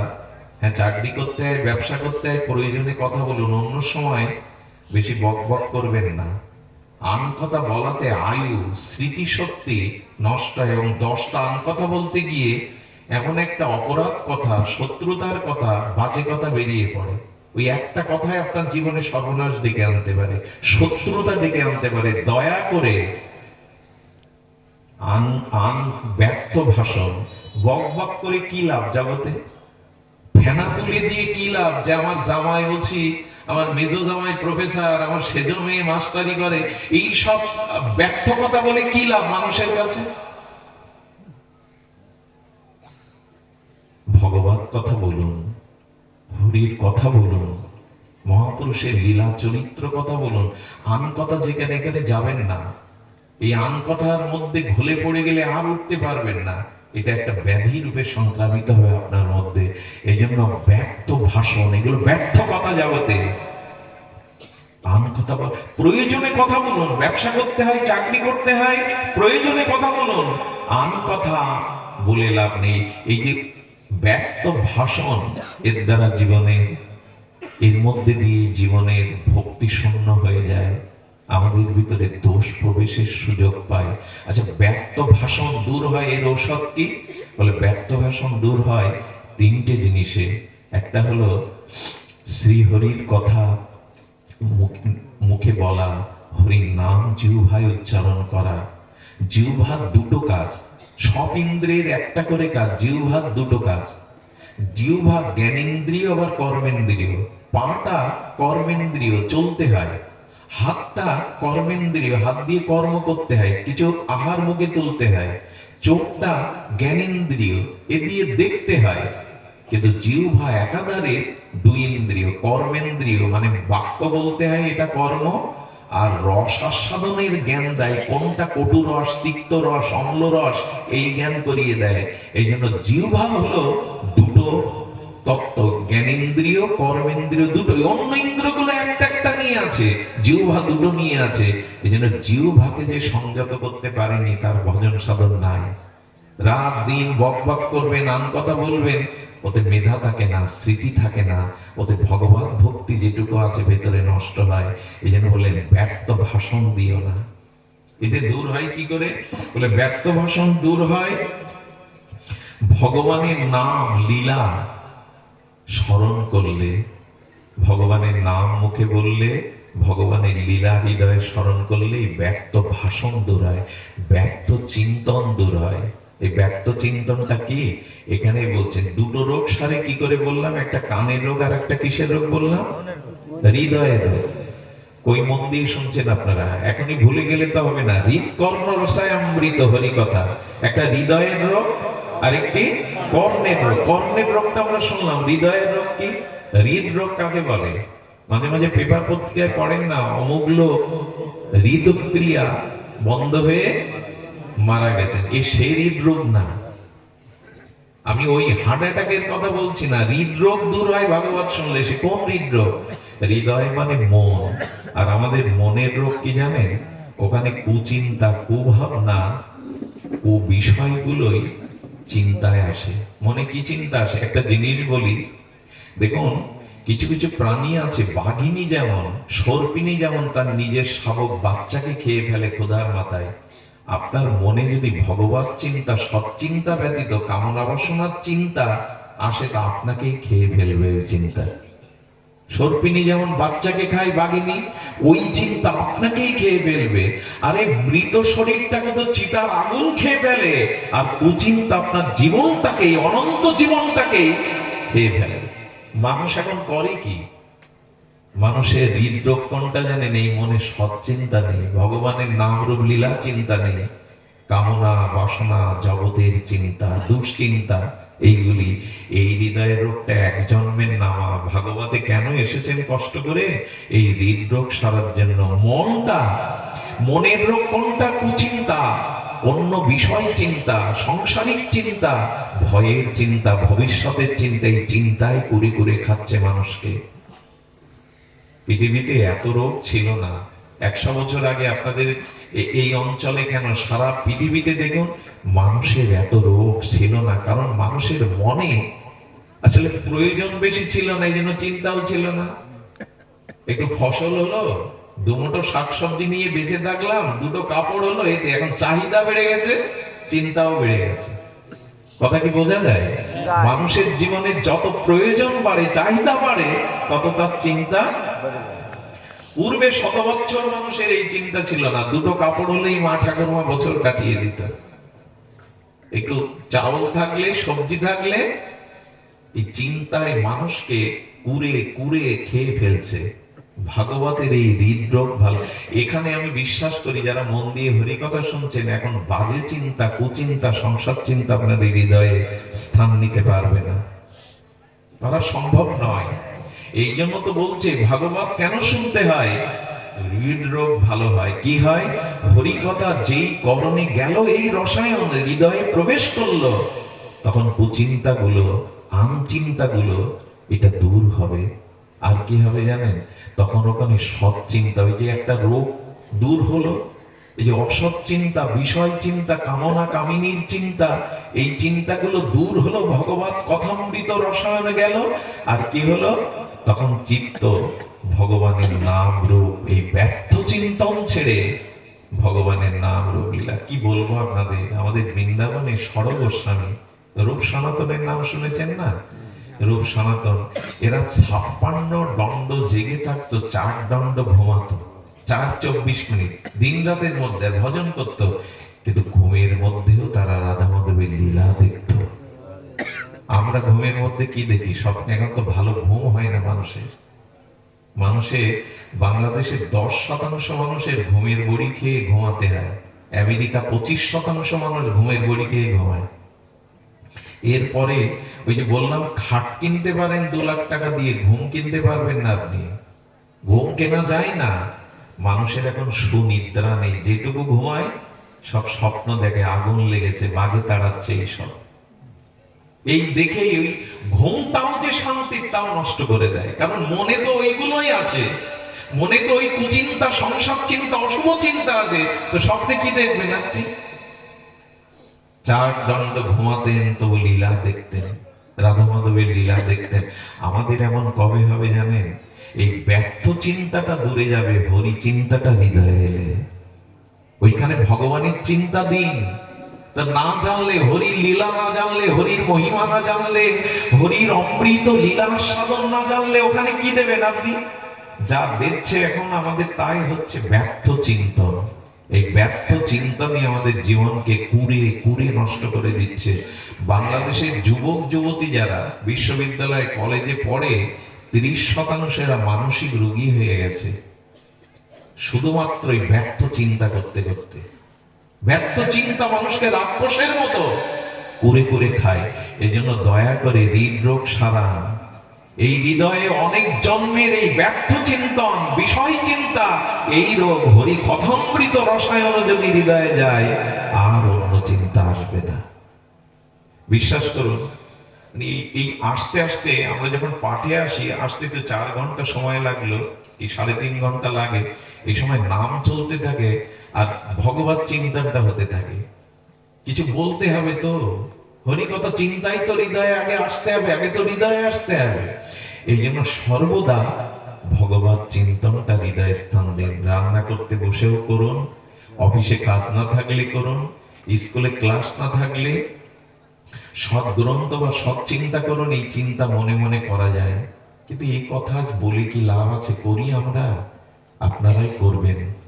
এই ব্যর্থ চিন্তা দূর করতে হয় হরির চিন্তা দ্বারা।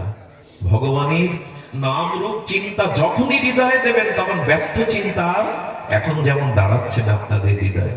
সুধীজন, ড্রেনের জল গর্তের মধ্যে আটকে থাকলে ধুলাবালি পড়ে, গাছের পাতা পড়ে, নষ্ট হয়ে, দূষণ হয়ে পোকামাকড় হয়, কিন্তু ওই জলটাও আবার শুদ্ধ হয় কি করে জানেন?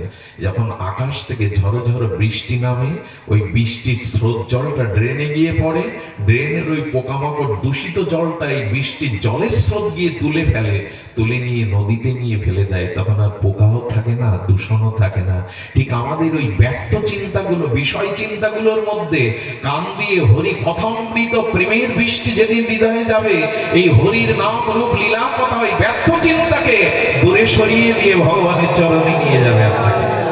এই জন্য বলছে, ব্যর্থ চিন্তা বাদ দিয়ে ভগবানের চিন্তা মনে করো, তার নাম, তার রূপ, তার লীলা ভাবতে থাকো। ব্যর্থ দর্শন, চোখে কি দেখি আমরা? পরস্ত্রীর রূপ, এই জগতের সৌন্দর্য কি আছে এর মধ্যে? ব্যর্থ কোন কুদৃশ্য যদি দেখেন আপনি, এর প্রভাব 5 বছর পর্যন্ত থাকে। এই যে আমি হরিকথা বলছি, কাল সকালে জিজ্ঞাসা করবেন উনি কোন বিষয় বলবেন, 85% মানুষ 10 মিনিট এই হরিকথা বলতে পারবে না। কিন্তু 5 বছর আগে সে যে কোন উদ্দেশ্য দেখেছিল, কুকথা কে তাকে বলেছিল, অপমান কথা, এটা 5 বছর ধরে সে মনে রাখে। এই জন্য মানুষের এই যে ব্যর্থ দর্শন, কিছু মনে করবেন না, মানুষের মধ্যেই এখন শত্রু গুজে রেখেছে। শ্রীকৃষ্ণ বাঁশি ছাড়তেন না, ঘুমের মধ্যেও রাধা বলা এই বাঁশিটা বুকে করে রাখতেন। আমরাও 24 ঘন্টা এখন একটা জিনিস ছাড়ি না, বুকে করে রাখি, এটা হলো মোবাইল। হ্যাঁ, কৃষ্ণের মতো আমরা বুকে করেই রাখি, ঘুমানোর সময় মাথায়ও রাখি। আপনাদের অনুরোধ করি, মোবাইলের বিরুদ্ধে কেউ যেতে যাবেন না। এটা এখন জগৎ চালাচ্ছে, পৃথিবী চালাচ্ছে, ইন্টারনেট ছাড়া সব অচল। একে বন্ধ করা যাবে না। আমি পাঠে প্রায় বলি, বৃষ্টি বন্ধ করার সাধ্য আমাদের নেই, কিন্তু বৃষ্টিতে যাতে না ভিজে যায় ছাতা ধরার সামর্থ্য আমাদের আছে। ওটা বন্ধ করার দরকার নেই, কিন্তু ওর থেকে কি নিতে হবে এই সংস্কারটা সন্তানদের দিন, নিজেকে বোঝা। ওর থেকে কি নিতে হবে? সব নষ্ট হয়ে গেল। এখানে কোনো যুবক নেই কেন, যুবতী নেই কেন? ওরা এখন ব্রিজের উপরে, ওরা এখন রাস্তার পাশে বসে, ওরা এখন কোনো দোকানে বসে ওই নেটের মধ্যেই আটকে আছে, ঘরের মধ্যে। বাবা মা সারাদিন আসছে, তাদের সাথে কথা বলার সময় নেই। ওর মধ্যে বাবা কখন এলো ঘরে, এটাও মেয়ে ছেলে তারা জানে না, তার মেয়ে বা তার সন্তান এরা জানে না, ওই ওর মধ্যেই ডুবে আছে। সুধীবৃন্দ, কুদৃশ্য একটা আপনার জীবনকে নষ্ট করে নষ্টের স্রোতে ভাসিয়ে দিতে পারে। এই জন্য ব্যর্থ দর্শন দূর করতে গেলে আপনাকে ভগবান আর ভক্ত দর্শন করতে হবে, ভগবানের বিগ্রহ আর ভগবানের প্রিয় ভক্ত। এই দর্শনের দ্বারা ব্যর্থ দর্শন দূর হবে। ঠাকুর ঘরে ঠাকুর আছে, দেখেন তো, হরিচাঁদ ঠাকুর লীলাময় হরিচাঁদ ঠাকুর, গুরুচাঁদ ঠাকুরের মুখের দিকে একবার তাকাবেন, ওই মুখটা আটার মতো লেগে থাকবে। রাধারানীর মুখের দিকে তাকাবেন, চরণের দিকে তাকাবেন, এগুলোতে ব্যর্থ দর্শন, আর অন্য কিছু ভালো লাগে না। সুধীজন, এই জন্য দয়া করে ব্যর্থ দর্শন দূর করার জন্য উপায় হলো দুটি, এক বিগ্রহ দর্শন আর ভক্ত চরণ বদন দর্শন। এতে ব্যর্থ দর্শন দূর হয়। আর বলেছেন ব্যর্থ শ্রবণ, আন কথা শ্রবণ করে কইকেই দশরথকেই মেরে দিল, নিজে বিধবা হলো, আগুন লাগিয়ে দিল অযোধ্যায়। শুধুমাত্র মন্থরার একটা আন কথায়, কইকেয়ীর মতো মা, এত বিদুষিনী রমণী, সে জানতো না রাম বনে গেলে দশরথ বাঁচবে না, আর দশরথ মরে গেলে আমি বিধবা হব। সব সর্বনাশ করে দিল মন্থরার ব্যর্থ শ্রবণ। শুধু কানে কুকথা শুনেছিল। আমাদের কি হয় শুনলে? যারা পরনিন্দা করে আর আপনার প্রশংসা করে, এদের কাছে যাবেন না।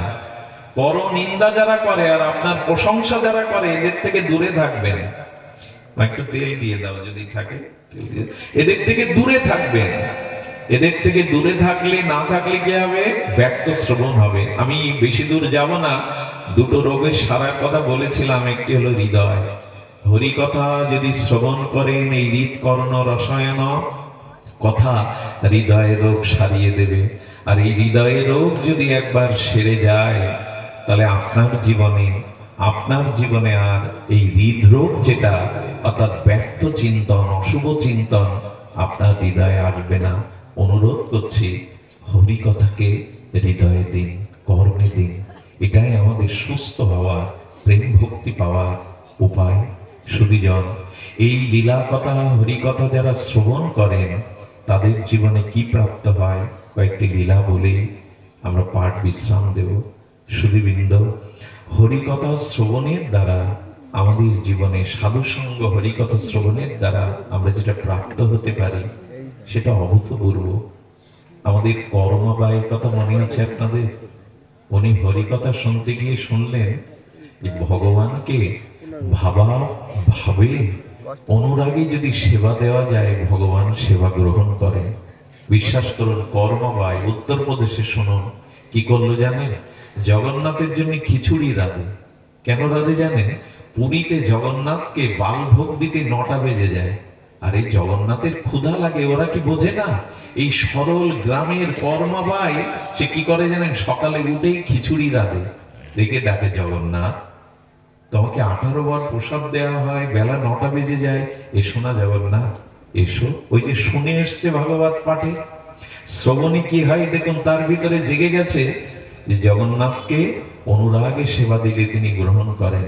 ওই যে খিচুড়ি রান্না করে কর্মবায় ডাকতে থাকে, ভগবান সাড়া না দিয়ে, আগেই বলেছে যারা সরলায় স্নান করেন না, তিলকমালা না নিয়ে জগন্নাথের খিচুড়ি দিতে সকাল সকাল দেরি হয়ে যাবে, জগন্নাথের ক্ষুধা লাগবে, ডাকতেন। জগন্নাথ সাক্ষাতে এসে খিচুড়ি পেয়ে যেতেন। কর্মবাই কেন নাম হলো জানেন?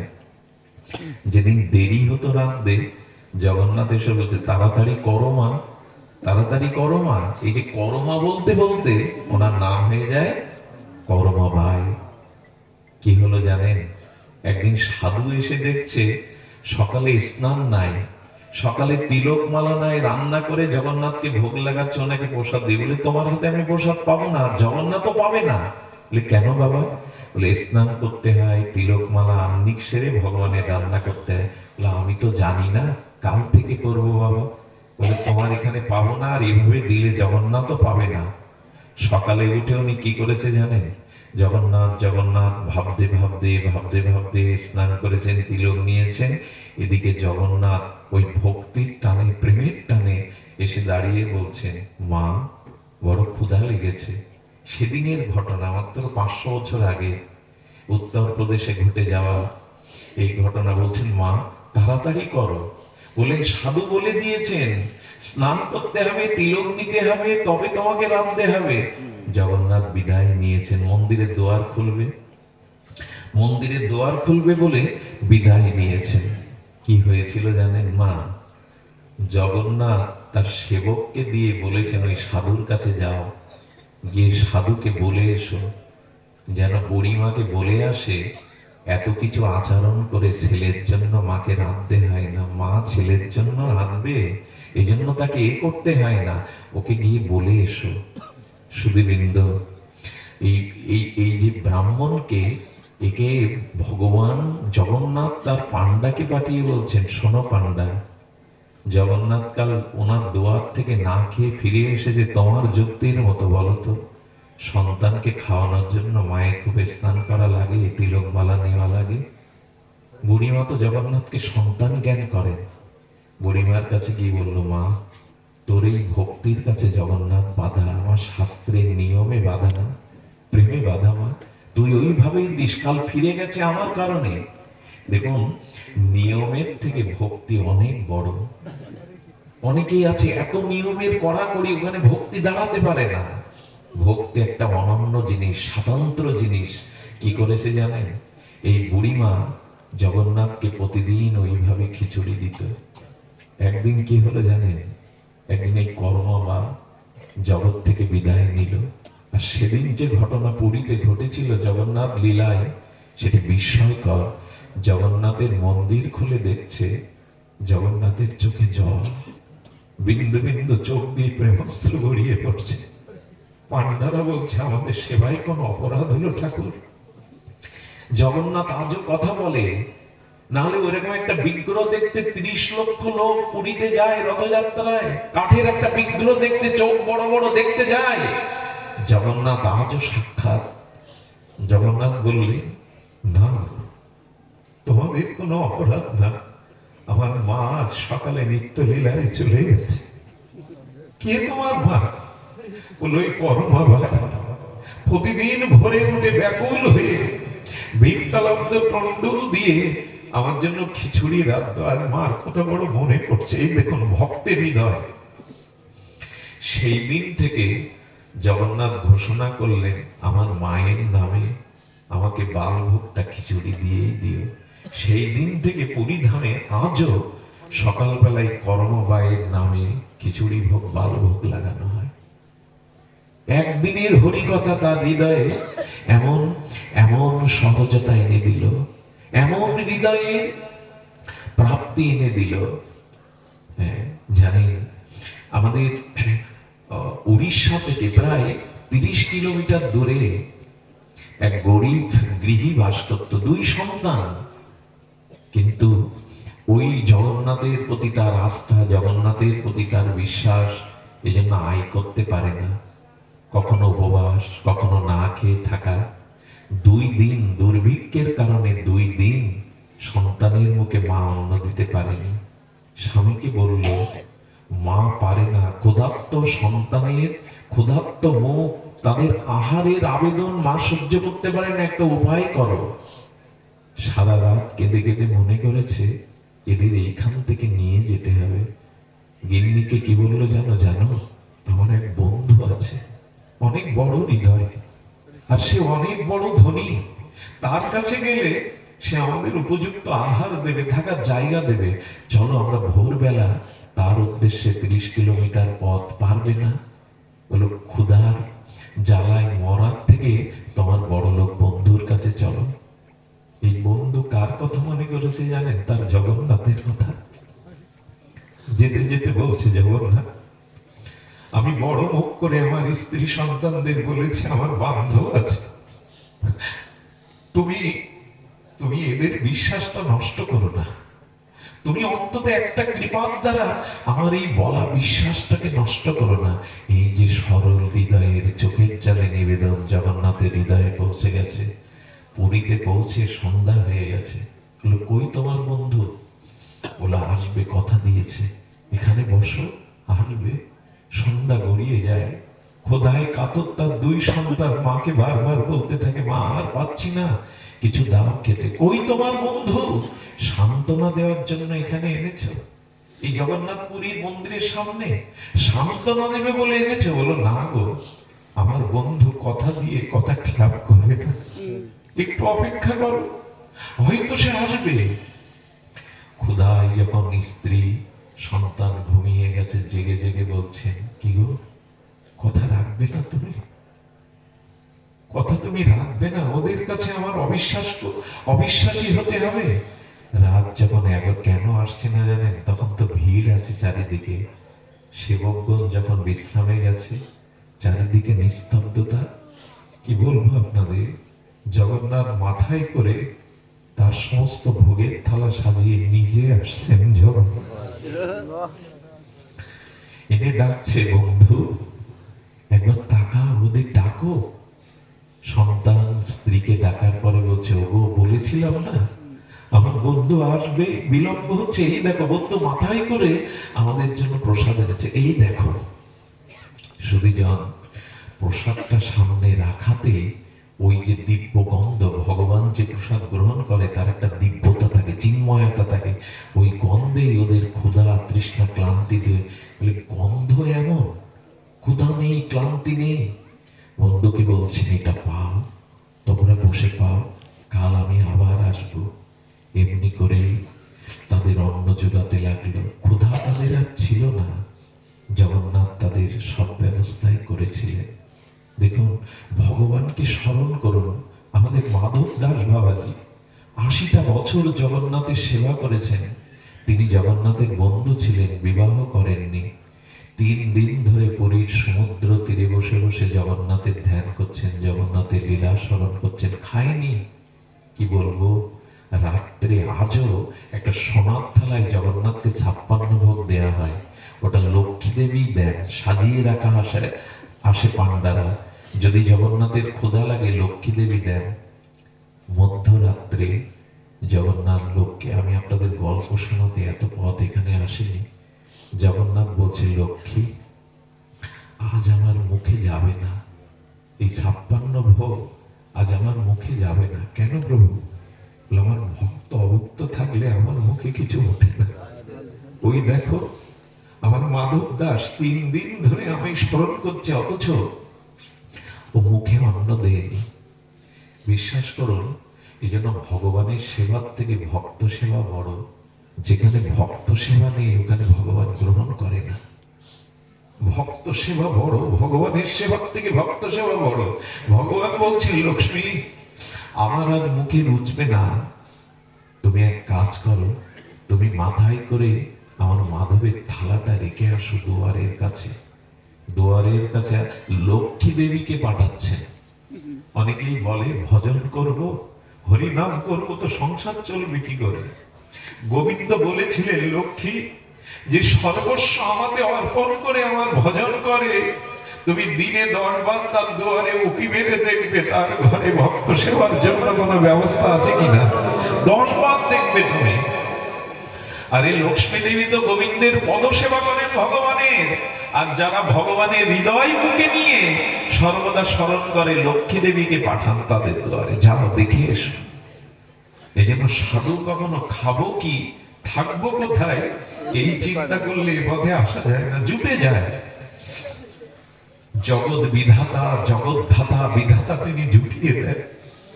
লক্ষ্মী দেবী মাথায় করে আনছেন, তার উজ্জ্বল জ্যোতিতে ঘুরে গেছে চারিদিকে আকাশ বাতাস। ভগবানের স্বর্ণ থালায় প্রসাদ দিয়ে আসলো। আহারে, মাধব দাস প্রসাদ পেয়ে বলছেন, ও তাহলে তুমি পাঠিয়েছো যে কোনো ভাবে, এ তো স্বর্ণ থালা।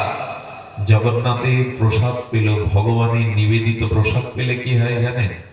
প্রতিটি প্রসাদের কণার মধ্যে দিয়ে অনুরাগ, প্রেম বৃদ্ধি পায়, আর ক্ষুধা তৃষ্ণা দূর হয়, ক্লান্তি দূর হয়। প্রসাদটা পেয়ে থালাটা ধুয়ে লক্ষ্মী দেবী যেখানে রেখেছিল ওইখানেই রেখে দিয়েছে। শুনুন ঘটনা।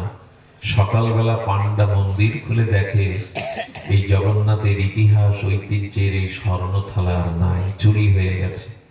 সেবকদের ডেকে বলছেন, কারা থালা চুরি করেছো না বললে তোমাদের সেবা আজ থেকে চাকরিচ্যুত করা হবে। জগন্নাথ মন্দিরে সব পরম্পরা ধারায় সেবার কাজ করে, যারা রান্না বংশ পরম্পরায় রান্না করে, যারা সেবা করে পান্ডারা তাদের বংশ পরম্পরায় সেবা করে। ওরা চাকরি হারাবার, কাজ হারাবার ভয়ে খুঁজতে বেরোলো। 100 নয় 200 মতো সেবকগণ খুঁজতে বেরোলো। আর সূর্যের কিরণে সেই মাধব দাসের কুটিরের সামনে স্বর্ণ থালা সূর্যের কিরণ লাগলে কি হয়, সোনা থালার উপরে চিকমিক করতে করতে বলছে, আরে এ তো এই বাবাজি চুরি করে রেখেছে এই ঘরের দুয়ারে। পেট মোড়া দিয়ে বাঁধলো মাধবকে, কিছুই বলে না, কিছু বলছে না। কি বলবে? ভক্ত ভগবানের সব অবস্থাকে কৃপা মনে করে মেনে নেয়। এই থাল চুরির অপরাধে মাধবকে পিলারের গায়ে বেঁধে মারতে লাগলো। মাধব কিছু বলে না, মারতে মারতে ক্লান্ত হয়ে বলল, জগন্নাথের এখন অভিষেকের সময়, সিঙ্গারের সময়, একে বেঁধে রাখো, পরের সাজাটুকু আমরা সিঙ্গার করে অভিষেক করে এসে দেব। সেদিন কি ঘটেছিল জানেন? সেদিন ঘটেছিল জগন্নাথের স্নান করার পর যখন পোশাক পরাতে যায়, দেখছেন জগন্নাথের পিঠে সমস্ত গায়ে বেত্রাঘাতের চিহ্ন। মূর্তি নয়, ভগবানের কোন বিগ্রহকে কাঠ পাথর ভাববেন না, জগন্নাথের অঙ্গে বেত্রাঘাতের চিহ্ন। লুটিয়ে পড়ে পান্ডারা বলছে, ভগবান কে তোমার অঙ্গে এমনি করে বেত্রাঘাত করলো? কাল সেরা পড়ে গেছে। জগন্নাথ বলল, একটু আগে তো তোমরাই মারলে আমাকে। আমরা মেরেছি, তোমার থালা চুরি করেছিল মাধবকে। ও মাধব আমার প্রিয় ভক্ত, মালা চুরি করিনি, থালা চুরি করিনি, ওকে মেরেছ। বলে তোমার গায়ে? বলেন, ভক্তের আঘাত আমি ছাড়া কে নেবে? বিশ্বাস করুন, এই সংসারে কেউ কারো ব্যথা নিতে পারে না, বরঞ্চ ব্যথা সকলে দেয়, একমাত্র ব্যথা নিতে পারে ভগবান। আমার আঙুল কাটলে রক্ত বা জ্বালাটা অন্য কারো করে না, করে কি? সাপে দংশন করলে বিষের জ্বালাটা স্ত্রী পুত্র কারো করে না, কিন্তু ভক্তের আঘাত ভগবান মুখ পেতে নেয় চিরদিন। যেদিন হরিদাসকে বাইরের বাজারে ওরা বেত্রাঘাত করছিল, মহাপ্রভু হরিদাসের অঙ্গে অঙ্গ দিয়ে প্রতিটি আঘাত নিজে নিয়েছিল। হরিদাস দেখেছিল একদিন নবদ্বীপে মহাপ্রভুর অঙ্গে বেত্রাঘাতের চিহ্ন। কারণ কি জানে? ভক্তের যে ভগবান ছাড়া অন্য কোন অবলম্বন না, ব্যথা একমাত্র ভগবান নিতে পারে। সমস্ত বেত্রাঘাতের চিহ্নগুলো জগন্নাথের শ্রীঅঙ্গে। সেই দিন থেকে এই মাধবকে ক্ষমা চেয়ে তাকে মুক্ত করে দিল। একদিন শীতের শৈত্য প্রবাহে শুয়ে আছে বালির উপরে জগন্নাথ জগন্নাথ বলতে বলতে। সেদিন কি করলো জানেন? সকালে উঠে পান্ডারা দেখে জগন্নাথের গায়ের চাদরটা ওর গায়ে, রাত্রি জগন্নাথ ওর গায়ে চাদরটা জড়িয়ে দিয়ে এসেছে। একটা জিনিস বলি, ভক্তের যেমন ভগবান ছাড়া আর কেউ আপন নেই, ভগবানের ভক্ত ছাড়া আমারও কোনো আপন নেই। তোমাদের অনেকেই থাকতে পারে, ভগবান বলছেন ভক্ত ব্যতীত আমার অন্য কেউ নেই। এই মাধব দাস বাবাজি রক্ত আমাশা হয়েছিল, উনি ওই রক্ত আমাশার জন্য বারবার মলমূত্র ত্যাগ করে শৌচ করতে যাচ্ছিলেন। যখন দুপুর ওই মলমূত্র ত্যাগ করে শৌচের জলটা জল ভর্তি গিয়ে ওই বালুর মধ্যে পড়ে গেল, মুখ গুজে কাঁদছে আর বলছে, জগন্নাথ যদি সেবা না করতে দেবে তুলে নাও, যদি তোমার সেবা না হয় এভাবে ফেলে রেখো না, তুলে নাও। কিন্তু ওই ওখানেই শুয়ে পড়ে মলমূত্র ত্যাগ করে কাপড় চোপড় অঙ্গটা অপবিত্র হয়ে গেল। একজন কাঠুরিয়া যাচ্ছিল, জানেন, বলে আমি তোমার পিতার মতো শৌচের জলের পাত্রটা দেবে আমায়? বলে চাকর পেয়েছো, মেথর পেয়েছো? এই তো জগতের নিয়ম। সন্ধ্যা হব হব চোখের জলে যখন বলছেন এভাবে সরিয়ে নাও, আমাকে জগতে রেখো না, যদি তোমার সেবা না হয়।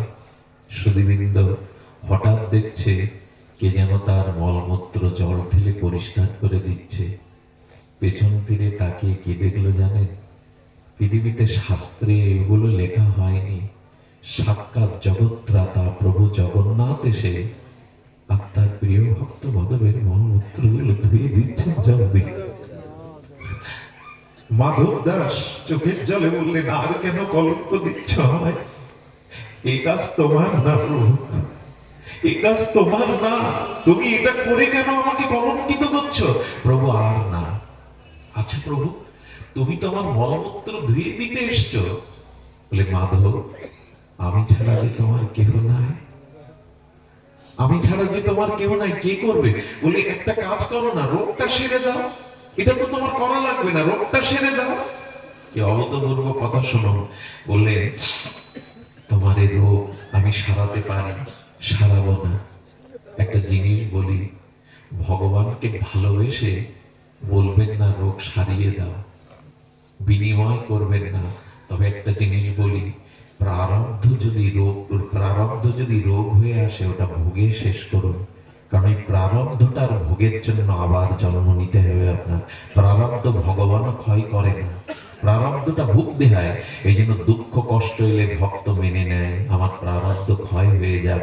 ধূপটা না পড়লে ক্ষয় হবে না, চন্দন কাঠটা না ঘষলে ক্ষয় হবে না, তেমন দুঃখ কষ্ট অভাব জরা ব্যাধি দিয়ে আমার পূর্বের প্রারব্ধ কর্ম ভোগ হয়ে যাক, যাতে আর না আসতে হয় এই জগতে।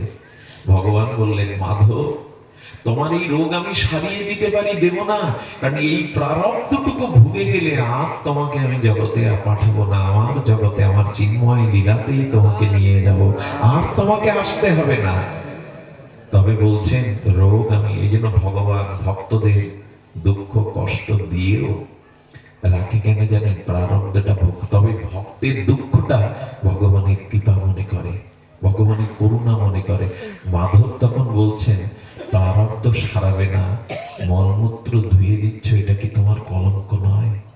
কি বলেছিল জানেন মাধব? তোমার এই রোগ আমি মনে মনে চেয়েছিলাম, কেন জানো? এই রোগ না এলে তোমাকে সেবার সুযোগ আমি পেতাম না হাতে করে তোমাকে। আমারও তো মন চাই ভক্তকে সেবা করতে, আমারও তো মন চাই আমার প্রিয় ভক্তকে সেবা করতে। এই সুযোগটাই আমি পেয়েছি। এই হলো ভক্ত ভগবানের লীলা কথা। ভক্ত ভগবান ছাড়া থাকতে ভালোবাসেন না। সুধীজন, ভক্তই তো ভগবানের প্রাণ, ভক্তই তো ভগবানের হৃদয়। এই জন্য দয়া করে, জীবনের সময় আমাদের খুব সংকীর্ণ হয়ে আসছে, রোগ শোক জরা ব্যাধি মৃত্যু এসে একটা জিনিস বলে কি, মৃত্যুর অপেক্ষা করবেন না, এটি বলেই আমি পাঠ বিশ্রাম রাখছি। মৃত্যু আমাদের প্রতিদিন হয়, মৃত্যু আমাদের প্রতিদিন হয়, জন্ম আমাদের প্রতিদিন হয়। কথাটা খুব খেয়াল করে শুনুন। কি বললাম আমরা? মৃত্যু আমাদের একদিন হয় না, বরঞ্চ প্রতিদিন মৃত্যু হয়। একদিন মৃত্যু শেষ হয়, যেদিন আমরা মরি ওই দিন মৃত্যু শেষ হয়, কিন্তু প্রতিদিন মরি আমরা, প্রতিদিন জন্মাই। কেমন জানেন? একটি হলো ক্ষুদ্র মৃত্যু, আর একটি হলো বৃহৎ মৃত্যু। ক্ষুদ্র মৃত্যু প্রতিদিন হয় কেন জানেন? আগে মৃত্যু শব্দের সরলত্বটা আমরা যে, মৃত্যু মানে মৃত্যুর অত্যন্ত বিস্মৃতি। জীব গোস্বামী বলছেন, পুরনো সবকিছু ভুলে যাওয়াকে বলে মৃত্যু। আবার বলি কথাটি, আপনার মৃত্যু হওয়ার পরে পুরনো কোন স্মৃতি আপনার তার পরের সেকেন্ড থেকে, মৃত্যুর পরের যে মিনিটটা, আপনি পূর্বের কিছু আর মনে আপনার এই যে অত্যন্ত ভাবে বিস্মৃতি হওয়ার নাম হলো মৃত্যু। অর্জুন বড় কষ্ট পেয়ে ডাকছে, কৃষ্ণ আমার অভিমন্যুকে ফিরিয়ে দাও। চক্রব্যূহে অভিমন্যু মারা গেলে অর্জুনের হৃদয় হাহাকার, বলে ফিরে যাও। অভিমন্যুর জীবাত্মা, অভিমন্যুর আত্মাকে ভগবান আহ্বান করলেন। ইথাপ তরঙ্গে বলছেন, অভিমন্যু বলছেন, আমাকে কেন আহ্বান করলেন ভগবান? বলে তোমার পিতা অর্জুন তোমায় ডাকছে। বলে ওনাকে আমি চিনি না, কে আমার পিতা? হয়তো কোনো জন্মে উনি আমার পুত্র ছিলেন, আমি ওর পিতা ছিলাম, ওনাকে বলে দিন আমি ওনাকে চিনি না। অর্জুন তখনও বুঝলো যে মৃত্যুর পর পূর্বের কোন স্মৃতি আর থাকে না। যাদের থাকে তারা জাতিস্বর, সেটা কোটিতে দুই একজনের। কথা বোঝা যায়? মৃত্যু মানে কি বললাম? মৃত্যুর অত্যন্ত বিস্মৃতি, পুরনো সবকিছুকে ভুলে যাওয়ার নাম মৃত্যু। এটা বড় মৃত্যু। ছোট মৃত্যু প্রতিদিন কেমন হয় জানেন? যখন আমরা ঘুমাই, যখন গভীর ঘুমে নিমগ্ন হন, তখন মনে থাকে তো কে আমি, আমার টাকা কোথায়, আমার স্ত্রী কোথায়, কার আমি, এসব মনে থাকে? গভীর ঘুমে নিমগ্ন হবার নাম হলো ক্ষুদ্র মৃত্যু। আর যেদিন একেবারে সব ভুলে যাব পেছনে, সেদিন হলো বড় মৃত্যু। মৃত্যু হয় কিনা আমাদের প্রতিদিন? মানুষ ঘুম থেকে উঠে 1-2 সেকেন্ড বুঝতে পারেন আমি কোথায় শুয়ে আছি, কে আমি, সঙ্গে সঙ্গে মনে এসে যায় আমি তো আমার ঘরেই আছি। অর্থাৎ ওই স্মৃতিটা ফিরে আসে। আর এই স্মৃতিটা ফিরে আসা মানে আবার জন্ম হলো। প্রতিদিন আমরা মরি, ক্ষুদ্র মরি, প্রতিদিন আবার বাঁচি। এই জন্য মরণকে আলাদা করে দেখবেন না, প্রতিদিনই তো মরছি, প্রতি সময় তো মরছি। এটা একটা অনুরোধ করি, ভজন কেন করবেন জানেন? সাধু সঙ্গ কেন করবেন জানেন? কারণ মৃত্যুর সময় যাতে ভগবানকে অন্তত স্মরণ হয়, তার নামটা অন্তত স্মরণ হয়। এটা হলে আপনি পার পেয়ে গেলেন। আর আপনাকে এই জন্ম মৃত্যু অভিশাপ চক্রে আসতে হবে না, যদি মৃত্যুর সময় একটু ভগবানকেই স্মরণ করতে পারেন। মৃত্যুর সময় যদি কোনো সাধু পুরুষকে দর্শন করতে পারেন, গুরুদেবের চরণ স্মরণ করতে পারেন, আপনি পার হয়ে গেলেন। তাই দয়া করে দেখুন, আজকে যে 2 ঘন্টা এখানে আপনারা সময় দিলেন না, জীবন দিলেন।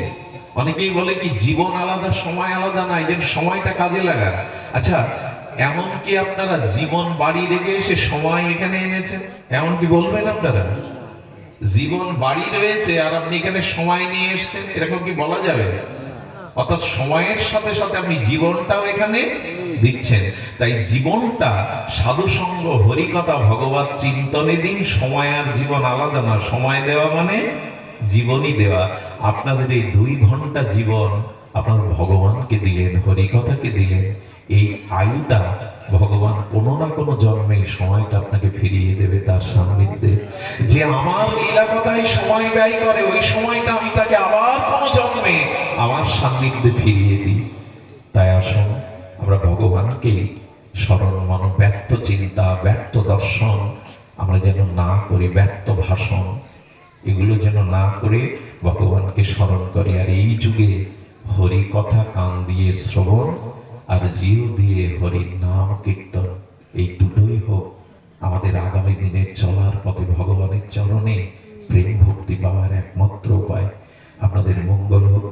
আমাদের মনতোষদা, মরুদা, তারা এই অনুষ্ঠানের কথা বলেছিল, কিন্তু আপনারা যে এভাবে একটা অনুষ্ঠানের আয়োজন করেছেন, এটি আমি দেখেও আমার হৃদয়ে পরমানন্দ নিয়ে ফিরে যাচ্ছি। আপনাদের মঙ্গল হোক। আপনাদের কল্যাণকে একটা ভিক্ষা চাইব, সেটা হলো আপনাদের পায়ের ধুলো উড়িয়ে বাতাসে আমার মস্তকে দিলেন, যাতে আপনাদের চরণে আমার অতিমতি থাকে। জয় হোক আজকের অনুষ্ঠানে, জয় হোক আজকের ভাগবতে। জয় শ্রী গুরু, জয় শ্রী রাধে।